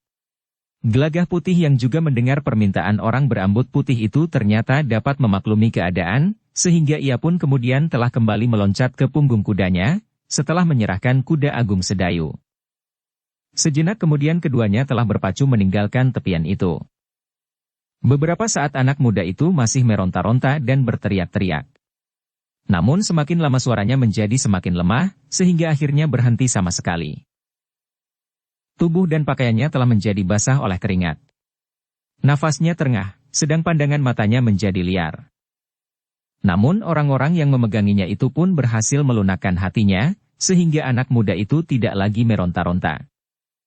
Dalam pada itu, Agung Sedayu dan Gelagah Putih menjadi semakin jauh dari Kalipraga. Gelagah Putih memang menyesal bahwa ia telah membuat anak muda itu marah. Tetapi ia tidak tahu bahwa anak itu memang terganggu keseimbangan jiwanya. Tiba-tiba saja, seakan-akan di luar sadarnya, Gelagah Putih berdesis. "Kasihan anak itu." "Ya." Agung Sedayu menyahut. Seperti kata kakeknya, anak itu tidak siap memasuki perang yang besar. Darah, jerit dan desah kesakitan, teriakan-teriakan yang lain yang terdapat di medan perang, membuat anak itu kehilangan kendali. "Apakah anak itu akan dapat sembuh?" bertanya Gelagah Putih. "Mudah-mudahan masih dapat disembuhkan meskipun perlahan-lahan. Namun dalam keadaan yang khusus, gejolak itu akan dapat muncul kembali. Agaknya dalam kehidupannya sehari-hari anak itu sudah nampak wajar. Tetapi karena ia melihatmu dan mungkin wujudmu menggugah kenangannya yang mengerikan itu, telah membuatnya kehilangan kendali penalarannya." "Kakang," bertanya Gelagah Putih. "Apakah wujudku pantas untuk dicurigai bahwa aku petugas sandi? Bertanyalah kepada dirimu sendiri. Apakah kau petugas sandi atau bukan?" Gelagah Putih mengerutkan dahinya. Namun kemudian ia berkata, "Jika demikian, anak muda itu mempunyai penglihatan lebih tajam dari orang lain, meskipun anak itu tidak dapat membedakan antara petugas sandi Mataram dan petugas sandi Pati." Agung Sedayu tersenyum. Katanya, "Sudahlah. Semoga keluarganya bersedia merawatnya dengan sabar, sehingga pada suatu saat anak muda itu benar-benar dapat sembuh." Gelagah Putih mengangguk-angguk kecil. Katanya kemudian, "Ya. Mudah-mudahan ia dapat segera sembuh, pulih seperti sedia kala." Agung Sedayu mengangguk-angguk. Katanya seakan-akan hanya sekedar bergumam, "Mudah-mudahan." Namun Gelagah Putih berkata pula, "Padahal tentu tidak hanya seorang saja yang mengalami guncangan perasaan seperti itu. Ya, tentu ada beberapa orang. Bahkan juga keluarga yang kehilangan anak, suami atau orang lain yang dikasihinya, akan dapat terguncang pula jiwanya." Gelagah Putih pun terdiam. Tetapi gejolak di dalam dadanya masih saja menggelepar, sementara kudanya berlari terus menuju padukuhan induk tanah perdikan menoreh. Angin selatan berhembus perlahan-lahan. Daun padi di sawah yang diusap angin menggelombang, seakan-akan mengalir dari ujung selatan sampai ke Cakrawala. Kuda Agung Sedayu dan Gelagah Putih berlari sepanjang bulak yang luas, berpacu dengan arus gelombang daun padi yang hijau subur. Ketika Agung Sedayu dan Gelagah Putih menjadi semakin dekat dengan padukuhan induk, maka mereka pun mulai bertemu dengan anak-anak muda tanah perdikan yang sedang berada di sawah.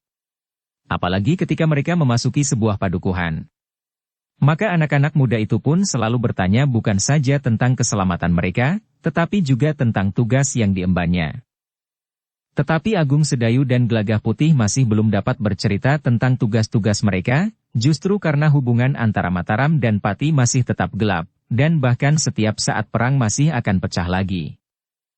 Karena itu, setiap kali mereka harus menjawab pertanyaan-pertanyaan, maka sambil tersenyum Agung Sedayu berkata, "Tidak banyak yang dapat aku ceritakan sekarang. Mungkin pada kesempatan lain. Apalagi sebenarnya tidak ada hal yang baru yang dapat aku katakan kepada kalian." Anak-anak muda itu mengerti bahwa keduanya tentu masih letih.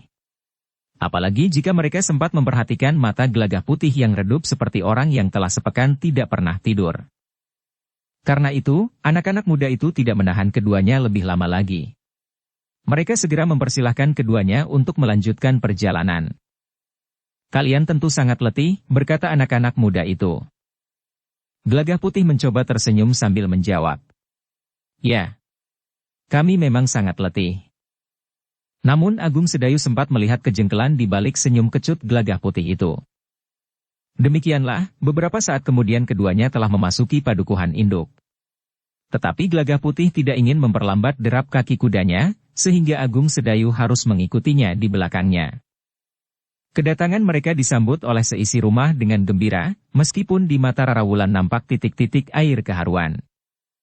Ki Jayaraga yang kebetulan berada di rumah pun menepuk bahu Agung Sedayu sambil berkata, "Aku yakin bahwa kalian berdua dapat menyelesaikan tugas kalian dengan baik." "Kami berharap demikian, Ki Jayaraga," sahut Agung Sedayu. "Bukankah tidak ada masalah di perjalananmu?" bertanya Ki Jayaraga. Agung Sedayu tersenyum. Katanya, "Yang Maha Agung masih melindungi kami berdua, sehingga kami masih dapat kembali dengan selamat." "Syukurlah," desis Ki Jayaraga. Demikianlah, Rara Wulan pun segera sibuk di dapur untuk menyiapkan minuman dan bahkan makan bagi Agung Sedayu dan Gelagah Putih. Hari itu keluarga Agung Sedayu nampak menjadi cerah. Apalagi ketika secara kebetulan Wacana dan istrinya datang mengunjungi mereka sebagaimana yang sering mereka lakukan. Kegembiraan di rumah itu nampak menjadi semakin besar. Malam itu, Agung Sedayu dan Gelagah Putih telah memerlukan menghadap Ki Gede Menoreh untuk menyampaikan laporan bahwa mereka telah kembali dari tugas khusus yang mereka lakukan atas perintah langsung dan Panembahan Senapati. "Kami seisi Tanah Perdikan ini mengucapkan terima kasih Nger," berkata Ki Gede. Agung Sedayu dan Gelagah Putih termangu-mangu sejenak. Mereka tidak segera tahu alasan Ki Gede, kenapa ia justru mengucapkan terima kasih. Namun Ki Gede itu pun berkata selanjutnya, "Angger berdua telah melakukan satu tugas yang perintahnya langsung kalian terima dari Panembahan Senapati. Dengan demikian berarti bahwa Tanah Perdikan ini telah memberikan sumbangan yang dianggap terbaik oleh Panembahan Senapati. Sehingga penghargaan itu tidak saja memberikan kebanggaan kepada kalian berdua, tetapi juga kepada kami, Tanah Perdikan ini. Apalagi kami hanya akan menerima limpahan nama baik Angger berdua, tanpa harus ikut bertaruh apapun. Angger berdua masih harus mempertaruhkan nyawa Angger jika Angger gagal. Sedangkan kami tidak akan menanggung akibat buruk apapun. Kami berdua tidak akan dapat berbuat banyak tanpa Tanah Perdikan ini, Ki Gede. Kami merasa bahwa kami selalu mendapat dorongan kekuatan dari Tanah Perdikan ini. Doa yang selalu dipanjatkan oleh isi Tanah Perdikan ini sangat besar artinya bagi kami berdua selama kami menjalankan tugas kami. Terpujilah Yang Maha Agung, Nger." Namun malam itu Agung Sedayu dan Gelagah Putih masih belum dapat dengan terbuka menceritakan tugas yang masih harus mereka lakukan kemudian. Baik kepada Ki Gede Menoreh maupun kepada mereka di rumah. Mereka tidak sampai hati merusak kegembiraan yang baru saja mereka reguk sejak keduanya pulang. Jika mereka menceritakan tugas yang masih akan dibebankan di pundak mereka, maka kegembiraan itu akan dengan cepat lenyap dari dada mereka. Mereka akan kembali dicengkam oleh kegelisahan dan kecemasan. Orang-orang yang baru saja pulang itu akan segera mempertaruhkan nyawa mereka lagi di medan perang. Di hari berikutnya, Agung Sedayu masih belum datang ke baraknya, ia masih beristirahat di rumah bersama Gelagah Putih, serta berada di dalam kegembiraan bersama keluarga mereka. Bahkan beberapa orang telah datang mengunjungi rumah itu. Prastawa dan istrinya juga memerlukan datang untuk mengucapkan selamat kepada Agung Sedayu dan Gelagah Putih. Ketika kemudian malam turun, Agung Sedayu dan Gelagah Putih telah berjalan-jalan mengunjungi padukuhan-padukuhan terdekat dengan padukuhan induk. Meskipun mereka tidak dapat menceritakan tugas khusus yang mereka lakukan, namun sebagian kecil dari pengalaman Agung Sedayu dan Gelagah Putih telah membuat jantung anak-anak muda di padukuhan-padukuhan itu menjadi berdebar-debar. Pengalaman yang menarik, berkata Gelagah Putih. Jika kalian bertanya kepada kami apakah kami tertarik untuk mengalami, maka kami akan memilih untuk membajak saja, desis salah seorang dari anak muda itu sambil tertawa. Kawan-kawannya dan bahkan Agung Sedayu dan Gelagah Putih pun tertawa pula. Di dalam hatinya Gelagah Putih berkata, "Itu baru sebagian kecil dari pengalaman perjalanan kami." Sedikit lewat tengah malam, Agung Sedayu dan Gelagah Putih itu pun kemudian telah melangkah kembali ke padukuhan induk.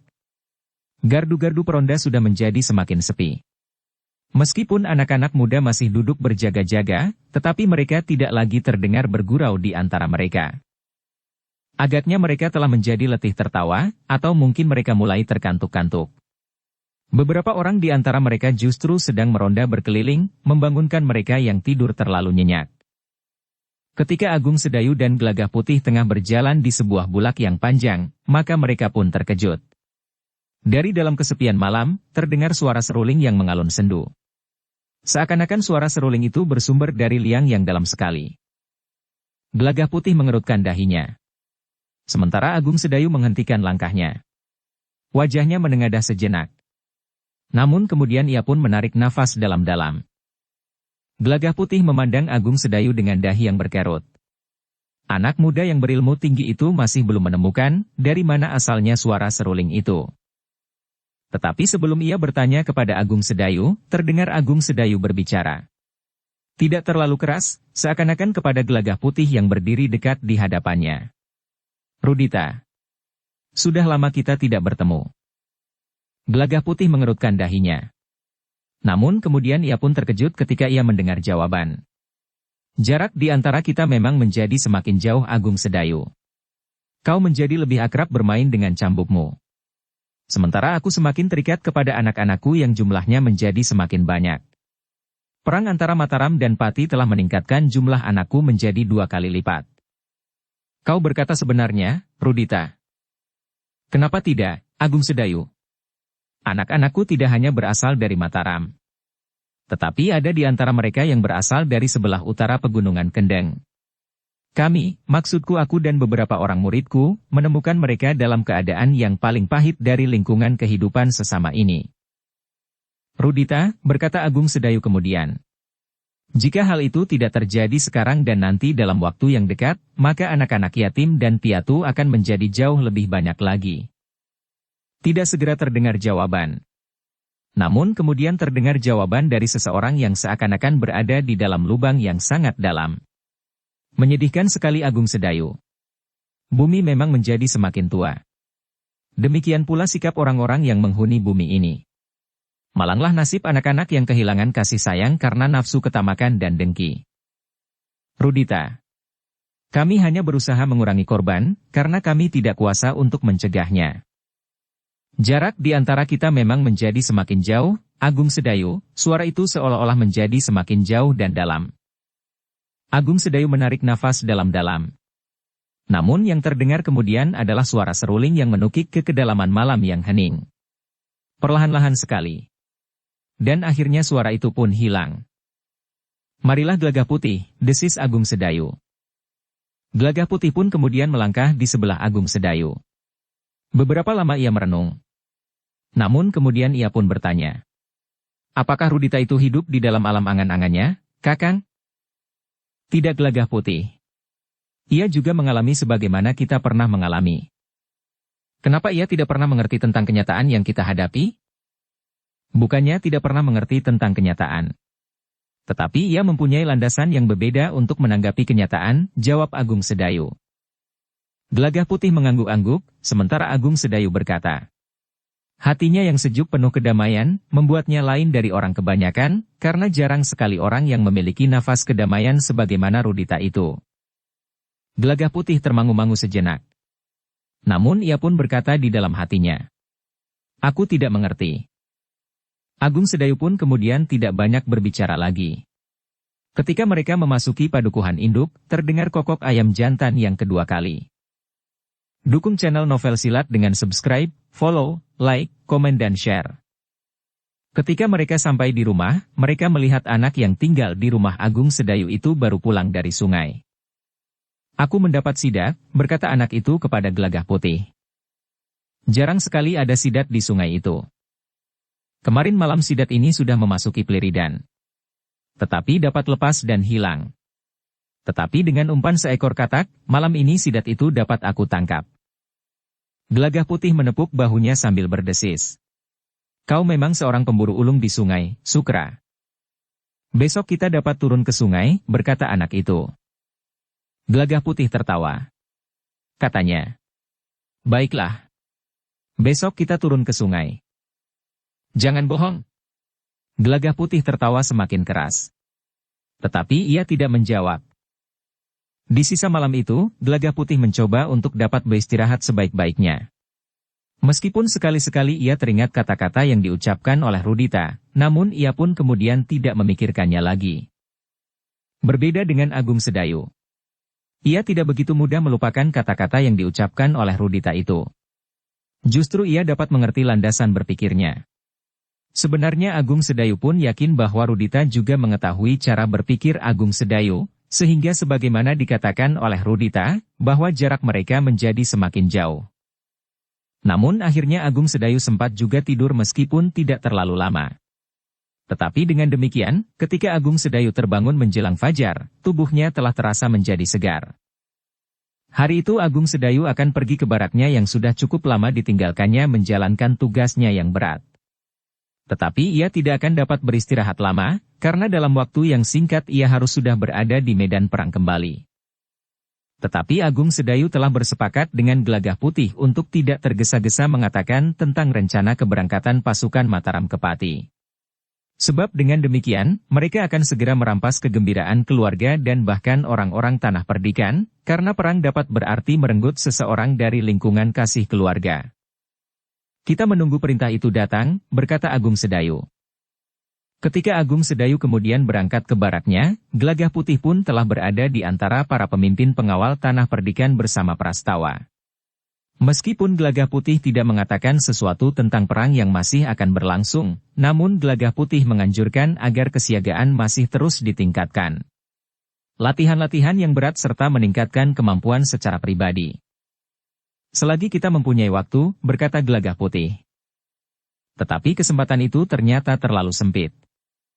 Ketika Agung Sedayu kembali dari barak di sore hari, ternyata pasukan khusus yang dipimpin oleh Agung Sedayu telah mendapat perintah khusus pula.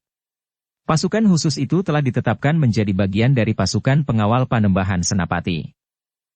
Gelagah Putih yang langsung diberitahu oleh Agung Sedayu, menarik nafas dalam-dalam. Katanya, "Begitu cepat perintah itu datang. Kami harus sudah bersiap di Mataram pekan ini juga. Mungkin hari ini atau besok, Ki Gede juga akan segera menerima perintah," desis Gelagah Putih. Dengan demikian Agung Sedayu tidak dapat menunda-nunda lagi. Ia harus segera memberitahukan perintah itu kepada Sekar Mirah dan seisi rumahnya yang lain, karena waktunya memang sudah terlalu sempit. Gelagah Putih hanya dapat mengangguk-angguk saja. Meskipun rasa-rasanya baik Sekar Mirah maupun Rara Wulan masih belum puas menikmati kegembiraan mereka. Sebenarnya lah, ketika lewat senja seisi rumah itu duduk-duduk di ruang dalam menjelang makan malam, Agung Sedayu telah memberitahukan bahwa dalam waktu kurang dari sepekan, ia sudah harus berada di Mataram bersama pasukan khususnya. Wajah Sekar Mirah memang berubah. Tetapi pengalaman hidupnya di samping Agung Sedayu yang kemudian menjadi lurah prajurit telah mengajarnya, bagaimana ia harus bersikap sebagai seorang istri prajurit. Yang juga terkejut mendengar berita itu adalah Rara Wulan. Hampir di luar sadarnya ia bertanya, "Apakah perintah itu juga berlaku bagi para pengawal Tanah Perdikan ini?" Agung Sedayu menarik nafas dalam-dalam. Katanya, "Surat perintah bagi pasukan khusus itu tentu hanya berlaku bagi pasukan khusus itu sendiri. Jika Tanah Perdikan ini diikut sertakan dalam kesiagaan itu, tentu akan mendapat surat perintah tersendiri." "Apakah Tanah Perdikan ini sudah menerima surat perintah itu?" "Sampai sekarang nampaknya belum," jawab Agung Sedayu. Meskipun demikian, Rara Wulan memang sudah menjadi cemas. Perintah yang serupa tentu akan datang pula bagi tanah perdikan menoreh. Tetapi Rara Wulan juga harus menerima kenyataan itu. Ia harus melepaskan Gelagah Putih pergi. Apalagi dirinya yang belum mempunyai ikatan yang resmi dengan Gelagah Putih, sedangkan Sekar Mirah pun tidak akan dapat mencegah kepergian Agung Sedayu. Malam itu telah dilalui dengan gelisah. Ketika Sekar Mirah dan Rara Wulan telah berada di dalam biliknya, Agung Sedayu, Gelagah Putih dan Ki Jayaraga masih berbincang di ruang dalam. Kepada Ki Jayaraga, Agung Sedayu telah menceritakan bahwa sejak semula sebenarnya ia sudah tahu bahwa dalam waktu singkat mereka akan kembali lagi ke Medan.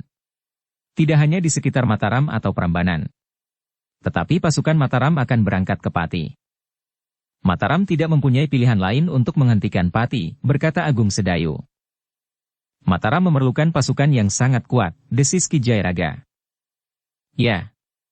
Meskipun kekuatan Pati sebenarnya sudah susut dibanding dengan kekuatannya semula. Ki Jayaraga mengangguk-angguk. Tetapi kekuatan untuk menyerang itu harus diperhitungkan lebih besar dari kekuatan untuk bertahan. Seandainya kekuatan Pati sama seperti saat mereka datang ke Prambanan, maka Mataram harus memiliki kekuatan lebih besar dari itu. Tetapi Agung Sedayu itu berdesis. Panembahan Senapati memiliki banyak kelebihan. Di Prambanan ternyata pasukan Mataramlah yang menyerang pasukan Pati yang bertahan di dalam benteng pesanggahannya. Ya. Ki Jayaraga mengangguk-angguk. Mungkin Panembahan Senapati dapat berbuat lain. Dengan pasukan yang kecil tetapi memiliki kemampuan yang tinggi, ia dapat menerobos dan menghancurkan pasukan yang lebih besar. Meskipun kecil, namun memiliki kekuatan dan kemampuan yang sangat tinggi, melampaui kekuatan lawannya yang jumlahnya lebih banyak. Agung Sedayu mengangguk mengiyakan, karena kekuatan dan kemampuan satu pasukan tidak selalu ditentukan oleh jumlah orangnya. Namun kemampuan dan kekuatan secara pribadi juga banyak berpengaruh, di samping kemampuan bertempur dalam satu kesatuan yang utuh. Ketiga orang itu tertegun ketika mereka mendengar pintu samping terbuka. Ketika mereka berpaling, mereka pun melihat Sukra berdiri termangu-mangu. Sebelum Sukra mengatakan sesuatu, Gelagah Putih sudah bangkit sambil berkata, "Oh, aku janji ya. Kemarin kau sudah ingkar janji. Sekarang terserah kepadamu, apakah kau akan pergi atau tidak." Gelagah Putih tertawa. Katanya, "Baiklah. Aku akan pergi." Gelagah Putih pun kemudian minta diri kepada Agung Sedayu dan Ki Jayaraga untuk pergi ke sungai. "Aku akan menutup liridanku 2 kali malam ini," berkata anak itu. "Musim ikan di sungai. Kemarin aku mendapat ikan cukup banyak." Gelagah Putih mengangguk-angguk. Sementara itu kaki mereka melangkah menuruni jalan padukuhan menuju ke sungai. Namun tiba-tiba saja Gelagah Putih bertanya, "Apakah kau masih belum jemu bermain dengan peliridanmu?" Jemu, anak itu menjadi heran. Namun tiba-tiba ia pun bertanya, "Apakah kau sudah menjadi jemu?" "Tidak," jawab Gelagah Putih. "Maksudku, kau masih sempat melakukannya di sela-sela kesibukan yang lain? Bukankah aku tidak mempunyai kerja di malam hari? Maksudku, barangkali kau sudah terlalu letih karena pekerjaan yang kau lakukan di siang hari. Hanya orang-orang yang malas yang berbuat demikian." Gelagah Putih tersenyum. Tetapi ia tidak bertanya lagi. Tetapi beberapa langkah mereka berjalan, anak itulah yang berbicara lagi. "Kau tidak mau memberi kesempatan aku berlatih lebih banyak?" Gelagah Putih tertawa pendek. Katanya, "Bukan aku tidak mau. Tetapi kau tahu bahwa aku bertugas di luar tanah perdikan, sehingga aku tidak mempunyai banyak kesempatan untuk melakukannya. Besok, jika semuanya sudah berlalu, aku akan mempunyai waktu untuk melakukannya lebih banyak dari sekarang." Namun tiba-tiba anak itu berkata, "Anak-anak dari seberang bukit itu sering mengganggu kami." Gelagah Putih mengerutkan keningnya. Katanya, "Maksudmu dari Kademangan sebelah bukit?" "Bukan. Mereka justru mengeluh. Anak-anak dari sebuah padepokan di Keronggahan." Gelagah Putih tersenyum. "Padepokan itu sudah lama berada di sana. Bukankah biasanya anak-anak padepokan di Keronggahan itu tidak nakal?" "Ya, aku tidak tahu kenapa para cantrik itu tiba-tiba saja berubah. Mereka sudah mengenal kita di sini. Jika anak-anak itu nakal, tentu akan dicegah oleh pemimpin padepokan itu. Kiai Warangka sudah mengenal Ki Gede dengan baik. Kiai Warangka juga mengenal Kakang Agung Sedayu. Anak itu termangu-mangu sejenak.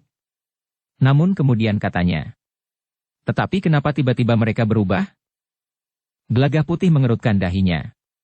Katanya kemudian, "Jika benar, katakan kepada Ki Jayaraga." Ia pun mengenal Kiai Warangka yang memimpin padepokan di Keronggahan itu.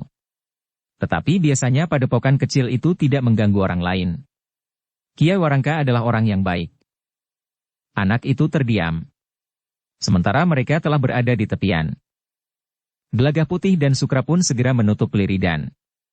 Seperti yang dikatakan Sukra, ternyata malam itu pun mereka mendapat ikan cukup banyak. Tetapi ketika mereka kemudian pulang, Gelagah Putih berkata, "Nanti aku tidak ikut turun jika kau menutup liridan untuk yang kedua kalinya." "Kenapa?" bertanya anak itu. "Bukankah aku belum tidur sama sekali? Kau tentu sudah tidur setelah makan malam." "Salahmu sendiri," gumam anak itu. "Kenapa kau tidak segera pergi tidur, tetapi berbincang tidak berkeputusan?" Gelagah Putih tertawa. Katanya, "Waktu untuk berbincang seperti itu sangat sempit. Lusa kami harus pergi lagi." Anak itu mengerutkan dahinya. Sambil bersungut-sungut ia berkata, "Kau akan pergi lagi?" Gelagah Putih mengangguk. Katanya, "Ya.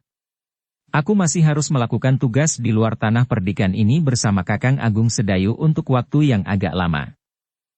Anak itu tidak menjawab.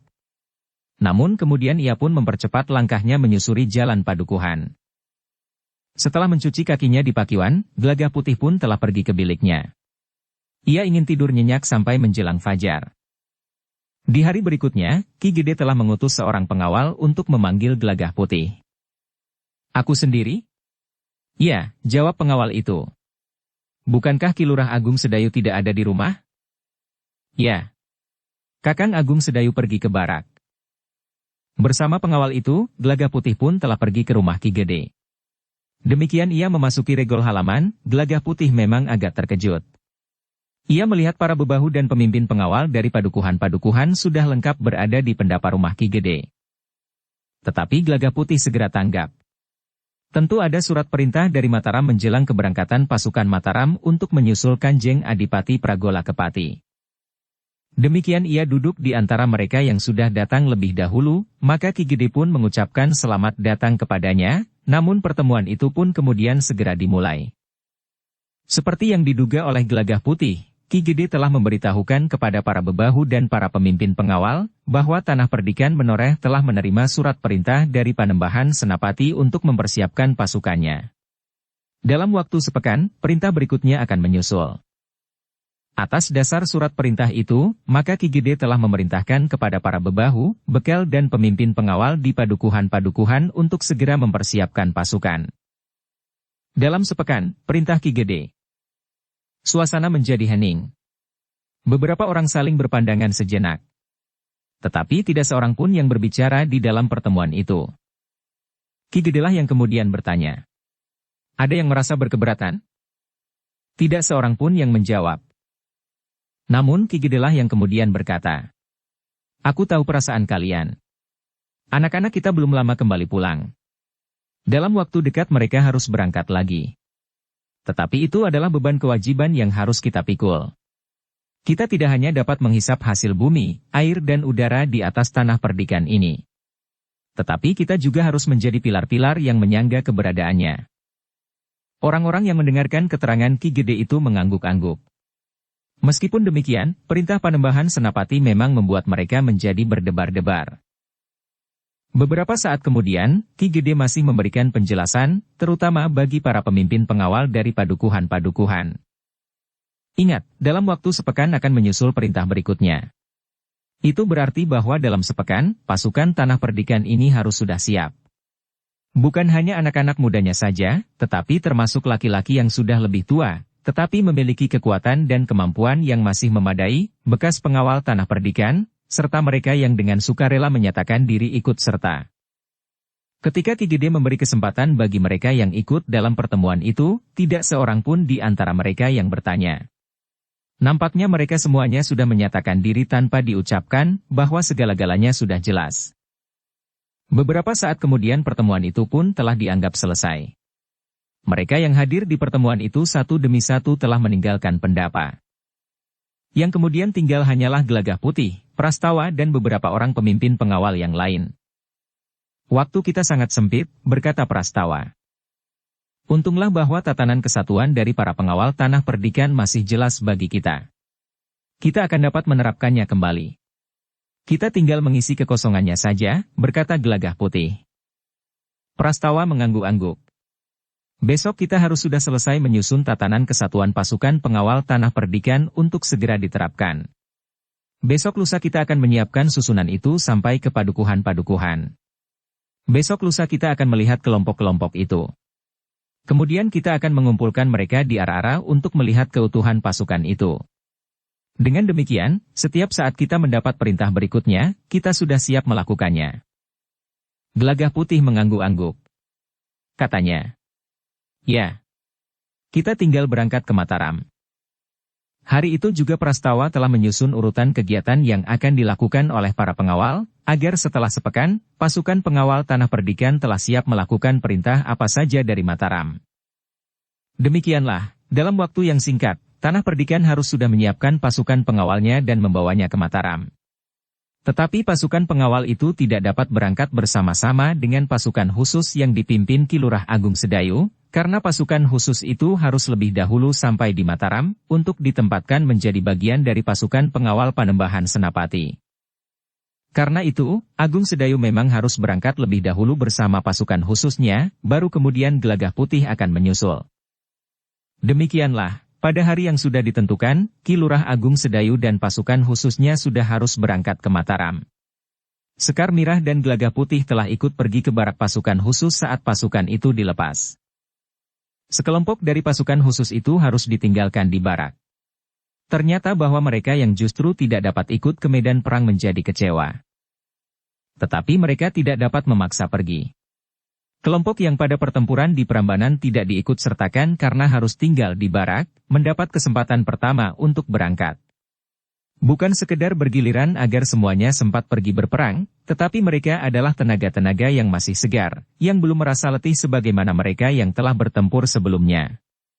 Namun sebagian dari mereka memang orang-orang yang telah berada di antara pasukan Mataram yang bertempur di Prambanan. Meskipun sebenarnya Sekar Mirah merasa gelisah atas kepergian suaminya, namun ia tidak menunjukkan perasaannya. Sekar Mirah sadar bahwa hampir semua keluarga para prajurit itu merasa gelisah. Tetapi mereka harus menyadari, untuk apa suaminya, anak, kakak atau adik, atau siapapun yang berada di dalam pasukan itu, pergi ke Mataram. Ketika pasukan itu sudah berangkat, Sekar Mirah dan Gelagah Putih serta keluarga para prajurit yang ikut melepas mereka pergi, telah meninggalkan barak. Sekar Mirah dan Gelagah Putih pun telah kembali pula ke padukuhan induk. Namun ketika mereka sedang berada di perjalanan, mereka terkejut melihat sekelompok anak muda yang bergerombol berjalan menyusuri jalan induk di tanah perdikan menoreh. Mereka berteriak-teriak di sepanjang jalan, dan bahkan sekali-sekali mengganggu orang yang sedang berjalan. Gelagah Putih pun kemudian teringat kepada keluhan Sukra, bahwa orang-orang dari padepokan di Keronggahan sering datang mengganggu orang-orang yang tinggal di sekitarnya, bahkan menyeberangi bukit sampai ke tanah perdikan menoreh. Tetapi mereka tentu bukan anak-anak dari padepokan di Keronggahan itu. Mereka tentu bukan murid Kiai Warangka, atau sesuatu telah terjadi di padepokan itu, berkata Gelagah Putih di dalam hatinya. Tetapi Gelagah Putih masih berdiam diri. Ia tidak mengatakan sesuatu kepada Sekar Mirah. Namun karena Sekar Mirah melihat sendiri apa yang telah mereka lakukan, maka Sekar Mirah itulah yang justru bertanya kepada Gelagah Putih. Siapakah mereka? Gelagah Putih termangu-mangu sejenak. Anak-anak muda itu berjalan searah dengan Gelagah Putih dan Sekar Mirah, berjarak beberapa puluh langkah. Mereka berjalan di depan Gelagah Putih dan Sekar Mirah sejak mereka muncul dari tikungan. Mereka bukan anak-anak Kademangan sebelah, desis Gelagah Putih, yang kemudian menceritakan keluhan Sukra karena anak-anak yang menurut katanya dari padepokan di Keronggahan telah sering datang mengganggu. Tetapi Sekar Mirah menggeleng. Katanya, aku kira mereka bukan murid Kiai Warangka. Bukankah Kiai Warangka itu baik dan sudah mengenal tanah perdikan ini dengan baik? Aku kira mereka memang bukan murid Kiai Warangka. Gelagah Putih mengangguk-angguk. Tetapi aku justru menjadi cemas jika mereka berbuat sesuatu yang tidak terpuji di Padukuhan, justru saat para pengawal bersiap-siap untuk pergi ke Mataram. Gelagah Putih menarik nafas dalam-dalam. Ternyata sekelompok anak-anak muda itu memang tidak tahu diri. Ketika mereka melihat seorang petani tua berjalan di tanggul parit, tiba-tiba saja seorang dari mereka dengan sengaja telah menyentuh sehingga orang tua yang sedang memanggul cangkul itu jatuh ke dalamnya. Orang tua itu pun segera bangkit. Namun pakaiannya telah menjadi basah kuyup. Namun anak-anak muda itu tertawa meledak. Mereka mengerumuni orang tua yang basah kuyup itu. "Heh, kau mandi tanpa membuka pakaian, Kek?" bertanya seorang di antara mereka. "Kenapa hanya sebentar? Mandi lagi ya, Kek?" Anak muda itu telah mendorong orang tua itu sekali lagi, sehingga orang tua itu telah jatuh pula ke dalam parit. Sekali lagi suara tertawa meledak. Namun ternyata 3 orang anak muda dari Padukuhan terdekat telah melihatnya. 2 orang di antara mereka berlari-lari mendatangi anak-anak muda itu, sedang seorang lagi telah memberitahu beberapa orang kawan mereka. Kedatangan kedua orang anak muda yang berlari-lari itu membuat anak-anak muda yang telah mendorong orang tua itu masuk ke dalam parit menjadi semakin gembira. Mereka merasa seakan-akan mereka mendapatkan permainan baru, yang lebih mengasyikkan daripada seorang tua yang sudah menjadi basah kuyup itu. "Kenapa kalian perlakukan orang tua itu dengan kasar?" bertanya salah seorang anak muda dari Padukuhan terdekat itu, sementara kawannya yang seorang lagi berusaha menolong orang tua itu. "Apa orang itu kakekmu? Heh?" Anak muda yang sudah mengenal orang tua itu dengan baik, menjawab. "Ya, orang ini kakekku." "Lalu kau mau apa?" bertanya salah seorang dari anak-anak muda yang nakal itu. "Siapa yang telah mendorongnya sehingga kakekku tercebur ke dalam parit?" "Kau mau apa?" bertanya anak muda yang nakal itu. "Jika ia jantan, aku tantang ia berkelahi," jawab anak Padukuhan itu. Terdengar anak-anak muda itu tertawa meledak. Kemarahan anak muda dari Padukuhan itu telah merambat sampai ke ubun-ubun. Namun ia justru terdiam ketika ia melihat Gelagah Putih dan Sekar Mirah berjalan mendekati mereka. "Apa yang terjadi?" bertanya Gelagah Putih. "Kakek telah didorong ke dalam parit," jawab anak muda Padukuhan itu. "Kau akan ikut campur?" seorang anak muda yang lain bertanya sambil mendekati Gelagah Putih. "Kau siapa?" bertanya Gelagah Putih. "Oh, kau merasa perlu tahu, siapa kami? Jangan pingsan jika kau mendengar siapakah kami ini." "Aku tidak mudah menjadi pingsan," jawab Gelagah Putih. Anak muda yang umurnya sebaya dengan Gelagah Putih itu mengerutkan dahinya. Katanya, "Kami adalah murid-murid dari Padepokan Kiai Warangka di Kronggahan." "Bohong," jawab Gelagah Putih. "Kenapa kau tidak percaya?" bertanya anak muda itu.